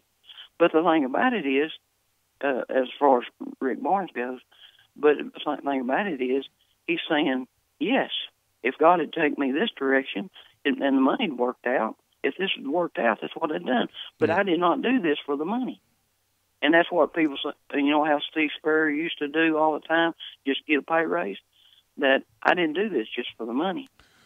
And so we need to understand that when a believer says that I pray about this, they're being sincere. And that's something that if you don't have, there's an opportunity there, but that's another day, another time. But I appreciate you, brother. I'm going to get out of here. Thank you so much, Turkey Man. Appreciate the phone call there. Let's get to Triple O. Triple O, good morning. Man, how am I supposed to follow them two after that? All you're supposed to do is just send the collection plate through. That's all. When you have two sermons like that, man, it's time for somebody to get paid. So go ahead and give me your collection plate. I got you. I got 99 cents. Yeah. I'm gonna drop in the bucket for you. Well, I'm going to add to your plate because you know me better than most, Swain. Mm-hmm. Like when I got hurt, back in 2013, and you get clarity when you about at the bottom. You know what I mean? Whenever you told me when I lost my job 5 months later, whatever you need, brother, I got you. I mean, that's why you keep your real circle tight and close. And people who wasn't in your circle can become your circle. Like Rob Lanier, you can tell that man is in Rick Barnes' circle. And, and Rick Barnes is definitely in his and his wife's circle. I mean, when your circle is real, that's when you're the most honest. And that's why I love your show more than anybody else's. Because you keep it 100 all the time. There was a reason why I nicknamed your show Truth Radio. Because you always keep it real and you always tell the truth. And your guests keep it 100 and they tell the truth. And I just want to tell you, man, this is a deep show. I appreciate it because a lot of people need to hear it. You might not like the truth, but the truth will set you free if you allow it. If you allow yourself to be humble. Because there's a reason why the book says God opposes the proud mocker but gives grace to the humble. Because at some point, after what UT Sports has went through the last 10 years until just now, if that ain't made you humble as a fan, I don't know what will. Unless you want to become a Lions fan, years ago, when we went winless, do you want that? Do you want to be the first Tennessee team to go 0-12 and not win a football game? Or be Vanderbilt in basketball this year, 0-19, not win a single SEC game? Come on, y'all. Some of y'all need to be humble, man. I mean, we ride together as a group. But, man, this whole, I'm better than this and we better than that, no. There's 125 schools to play college football. There's 400 schools that can offer somebody a scholarship to play basketball. And what we have here is something special. Recognize that this place is special, but there's other special places in this country. And as long as we realize that and be humble, we're going to be straight. That's just my 2 cents. Thank you so much, Triple O. You mentioned something that makes total sense. you're talking about being humble, and the last 10 years of being a Tennessee fan should have humbled us. And I've met people that allowed the smallest things to make them kind of fly off the handle. They were like a firecracker waiting to explode. The smallest thing would make them get really upset. And it takes like a life event or something to happen for you to kind of mellow out. And maybe it's a health scare or something like that, and your life flashes before your eyes, and you realize, man, that's really small to get upset about. You know, like, life is too short to be getting upset about someone who just cut me off in traffic. Like, is it really worth me honking my horn and flipping them off and, you know, following them a block and a half? Like, it's not that serious. Life is too short. In the last 10 years as a Tennessee fan, I think Triple OG has a point. Rick Barnes' comments gonna make you be upset that much? I mean, you can be, and I totally understand, you can be kind of put off by the comments. I get it. You know, the honesty, saying, hey, I would probably not be here if it wasn't for the money, but this is why I'm saying this. I understand that. But I think we just need to kind of control what we allow us to get bothered and our feathers ruffled by. Remember when Coach Fulmer was winning 9 games and you was upset that Tennessee wasn't competing for a national championship? Like, remember when Tennessee was winning 10 games and people wanted to fire Coach Fulmer and clean house? Like, you would die for that right now. And so I understand where Triple O is coming from. You know, the last 10 years should make us a little bit more humble, and, you know, pick and choose when it's time to get upset or enraged about something, because I don't think this is it. I don't think it is it at all. Hour 3, powered by Low T Center and lowtcenter.com, reinventing men's healthcare. Be right back. Hour 3 of the Swain event is brought to you by the Low T Center and lowtcenter.com. Do you know your numbers? Feel like you again. Let us help. You're driving home, flashing blue lights in your rearview mirror. You pull over, step out of your car, and the next thing you know, you're being arrested for driving under the influence. Now what do? We all should be responsible, but remember, just because you're arrested doesn't mean you're guilty.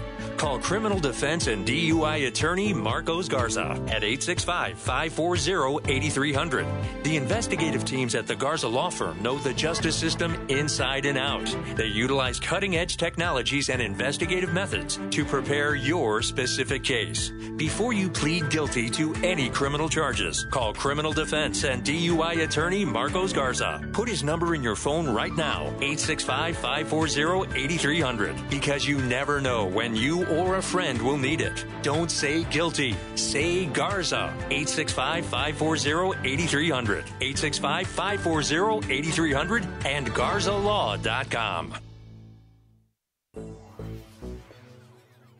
We have all made the mistake of dropping or breaking our smartphones. See? But did you know that you can have it repaired for a fraction of the cost it takes to replace it? Well, you can, because iDrop is the area's leading mobile repair store, home of the 1 hour or less phone repair, 1 year parts warranty, and #1 customer service. Broken screens, cracked cameras, charging ports, batteries, you break it, we'll fix it. If you didn't break your phone, protect it with one of our leading accessories such as LifeProof, OtterBox, UAG, Incipico, Caseology, and Spec. Visit our West Hills location at 7115 Kingston Pike between Office Depot and Hardee's, or call 865-888-9740 and speak with our trained technicians to see how we can get your phone working today.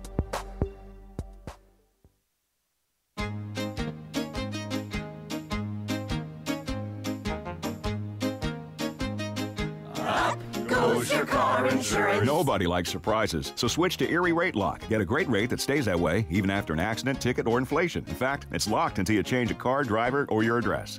Your Erie agent in Knoxville is InsureFit RM. Get a quote at 865-684-4900. That's 865-684-4900. Erie Rate Lock does not guarantee continued insurance coverage and is not available in all states. At work? Can't call in? Don't feel bad. You can talk to the guys on the text box. It's part of the free Swain event app.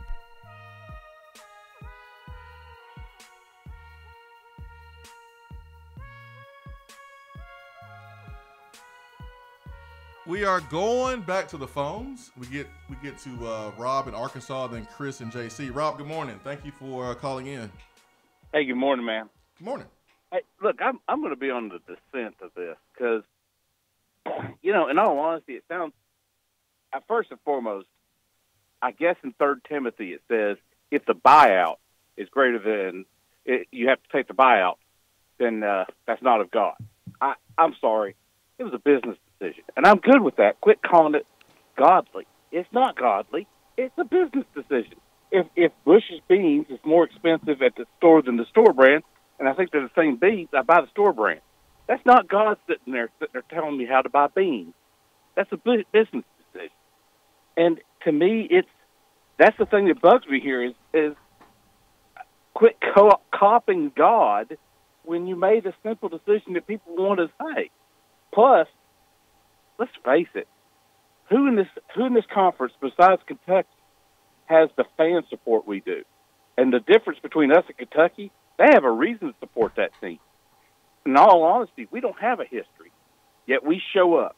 We're fans, a fan base that has shown we care, and we, in all honesty, I thought we should be given a little love there. We supported this team, and in all honesty, they were better than that Purdue team. They didn't show up. And his reputation of being a regular season Rick seems to be coming through, yet we were supporting him. And for him to sit there and say, hey, I want to go somewhere else, I get you. It's an opportunity. Call it that. Call it what it was. Say, hey, you know what? I grew up a UCLA fan or whatever. Don't sit there and tell me that God came to you in the middle of the night and said that 3 is greater than 1 or whatever. Don't do that. That's ridiculous. And for us to sit there and be just like, oh, this was wonderful and fine of high integrity. No, it's not. To me, actually, this really damages his brand. I still think he's a great coach, and I still love UT Sports. I don't have a choice in loving UT Sports. He has a choice to leave. Just say, look, I decided not to. That's it. I really, and my thing here is I don't know why he told us that yesterday. I get it. He's being honest. Sometimes are we a bit too honest? I don't understand that. I understand you saying that you don't understand why he told us that and it was that honest. I get that. But how can anyone question Rick Barnes' decision-making process and his decision to use God to speak to him when he has tough decisions to make? I said this earlier, and I don't know if Rob joined the show just now or he heard this earlier,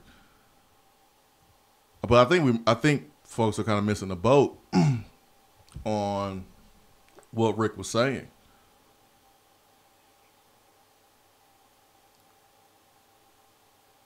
It's a business opportunity. Coaching is a business. He had a deal in place with UCLA. You can pray for clarity. You can pray for understanding. You can pray for obstacles to be removed if you think God wants you to be at a certain place or in a certain position. And if you pray for a sign, you pray for a message, and everything lines up for you to go to UCLA, there's no obstacles. Tennessee says, all right, go. UCLA says, yes, we're going to do this. And Tennessee says, yeah, let's go. Then you can certainly say, hey, man, that's what I'm supposed to do. I pray for clarity. There's a clarity right there. UCLA made an offer. Tennessee came back with a better offer. Or I won't say it's better, but he came back with a strong offer. And UCLA was not able to execute the buyout. Well, that could be a sign for Rick Barnes that he prayed for on a decision to make. Because he prayed before he made the decision. It's not he made the decision and then prayed and is now using the prayer as an excuse. Yeah, Rick does not have a reputation of using religion when it's convenient. He doesn't have that reputation, and we're now throwing that on him now. He's been consistent in his time here wearing his faith on his sleeve. It's not like he's never talked about his faith, and now he's just bringing it up now. He's consistently talked about it. So I disagree, Rob. I appreciate your call. I appreciate your opinion. I just disagree with it 100%. I do understand, though, why you may be a little bothered by him flirting with UCLA, and because you hold Tennessee in a really high place. I understand that. All right, let me keep it going. Let's get to Chris. Chris, good morning. Hey, good morning, guys. I really hope that the comments, even though they probably were uncalled for yesterday, doesn't get this fan base to turn on probably the best all-around person who's been a coach at Tennessee since Pat Summitt. I really, really hope so, because you're not going to find a better guy than Rick Barnes, and Tennessee needs him just as much as he needs Tennessee. Correct. But I do have a question for you guys. I'm going to change it up on you. So the two guys, the underclassmen that we have that might go on and be drafted in the NBA, I know for me, I don't really know how that process works, how like the NBA lottery, and do you go if you're a second-round grade? If you're a first-round grade, do you go? So is the money guaranteed in the second round? So if you guys could explain the NBA draft a little bit, I'd appreciate it. Yeah, we'll try to do that. I don't know if we'll have enough time with 7 minutes to go and trying to go up and go and dig up all the second round money. I think if Grant gets a second round grade, I don't really think that he should go, but that's just me. I think Grant has, I don't care what his grade is. I think Grant has some things he can work on anyways, because he's an undersized power forward and he's going to have to guard perimeter players in the NBA. And I think he needs to become more athletic and be able to play on the perimeter a little bit more offensively and defensively. That's just me, even without the grade. But being anything that you have got right there in front of you that you can add to Chris's question. Here's a list of the contracts for the second round picks from last year's draft. I do not know how to say this guy's name. Eli Okobo of the Phoenix Suns was the very first pick in the second round last year, and he signed a 4-year, $6.12 million contract. The second pick in the second round was Javon Carter of the Grizzlies, who got 2 years, $2.2 million. And then let's see what the last pick of the draft was. Kostas Antetokounmpo, and they don't list how much money he got. The last listing of money was the 56th pick, which was 4 or 5 picks before the end of the draft, to Ray Spalding of Louisville, and he got 4 years, $5.7 million. So less, or just over $1 million per year. Because of the new rule, players declaring for the NBA can hire an agent. They can put the name in the draft. They can go through the process. But if they go into return, they have to disconnect from that agent, and they have a certain deadline in which they need to make their plans known if they want to come back. So, yeah, I'm with you. I think tomorrow, we can move on from the Rick Barnes comments, and I thought Coach Former did a pretty good job up there, and I like the statement we made. Tennessee has a coach, and you get a program like UCLA coming in and trying to take our coach. That's flattering. It really is. And Tennessee, what we can say as we I think we are a little short-sighted here, short-minded here, not looking at the big picture. The big picture is you can trust your administration again. That should be the bigger picture with this thing that's happened over the last week with Rick Barnes and UCLA.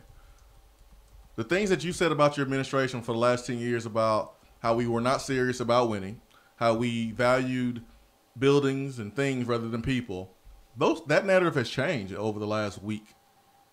Really over the last few months with bringing back Jim Chaney and the commitment to put together the best staff that we possibly can to get better. And yeah, we're going to have to spend probably more money with our football to get back. Probably more money than we should to get back, because that's just the price of doing business right now. But I think over the last few months, I don't think it's really debatable that the administration is showing you, the fan, man, that they're serious about winning. And I think they kind of earned some trust. I think that's the bigger picture. WNC Vol fans has put it all in perspective. The reason I was upset when Vols lost to Purdue, I was not going to get to see this team play together again. I look forward to every night they play, win or lose. What a fun, special group of young men that team was. Hope Coach Barnes is here for a long time, but it's his life, not mine. Don't expect him to tell me how to live my life, nor I expect him to listen to me. Yeah, I mean that loss to Purdue was tough, but let's understand how they lost though. It ain't like they lost because we decided to go for one when we should have went for two. It wasn't like we kicked a field goal rather than going for it on fourth down and wound up losing that game because we were scared to take a chance to go win the game. 2015 Oklahoma. We lost because we couldn't make free throws. We lost on a controversial call with Lamonte Turner being called for a foul. That's how we lost. That's how we lost. We lost because Ryan Klein had a career night with a hand in his face. It's not as if Rick Barnes' defense was just leaving him wide open all game long. The one time he was wide open, he missed it. Yeah. Half the ones that he made, he had a hand or two in his face. That's not Rick Barnes' fault. It's not Rick Barnes' fault that Admiral Schofield got stuffed at the rim in the first half and scored 0 points in the first half. I'm not trying to put all the blame on Admiral, but at some point, players have to take accountability as well. Rick Barnes isn't Jordan Bone out here, not necessarily shooting all that well from the perimeter. Like at some point, accountability has to fall on the players as well. Now, and I said this on the live stream last night, Coach Barnes deserves some critique for allowing Colgate and Iowa to make a run there in the first and second round. I didn't think that there were a whole lot of adjustments made. It kind of felt like they were just kind of waited out and, just ride the wave rather than make an adjustment to kill the wave. But against Purdue, Purdue just had a better night than Tennessee's players. Simple as that. And this football season coming up, there's going to be some times where coaches could have put players in better positions and coaches could have made better decisions. But there's going to be some times and more times where the player has to make a play. The player has to make a play. And I think we put way too much weight on coaches and not enough weight on players. Not enough weight. They're the ones that are playing the games. A coach has nothing to do with free throws during a game, especially when the team shoots 70% plus from the line, and it was the best free throw shooting team in the SEC.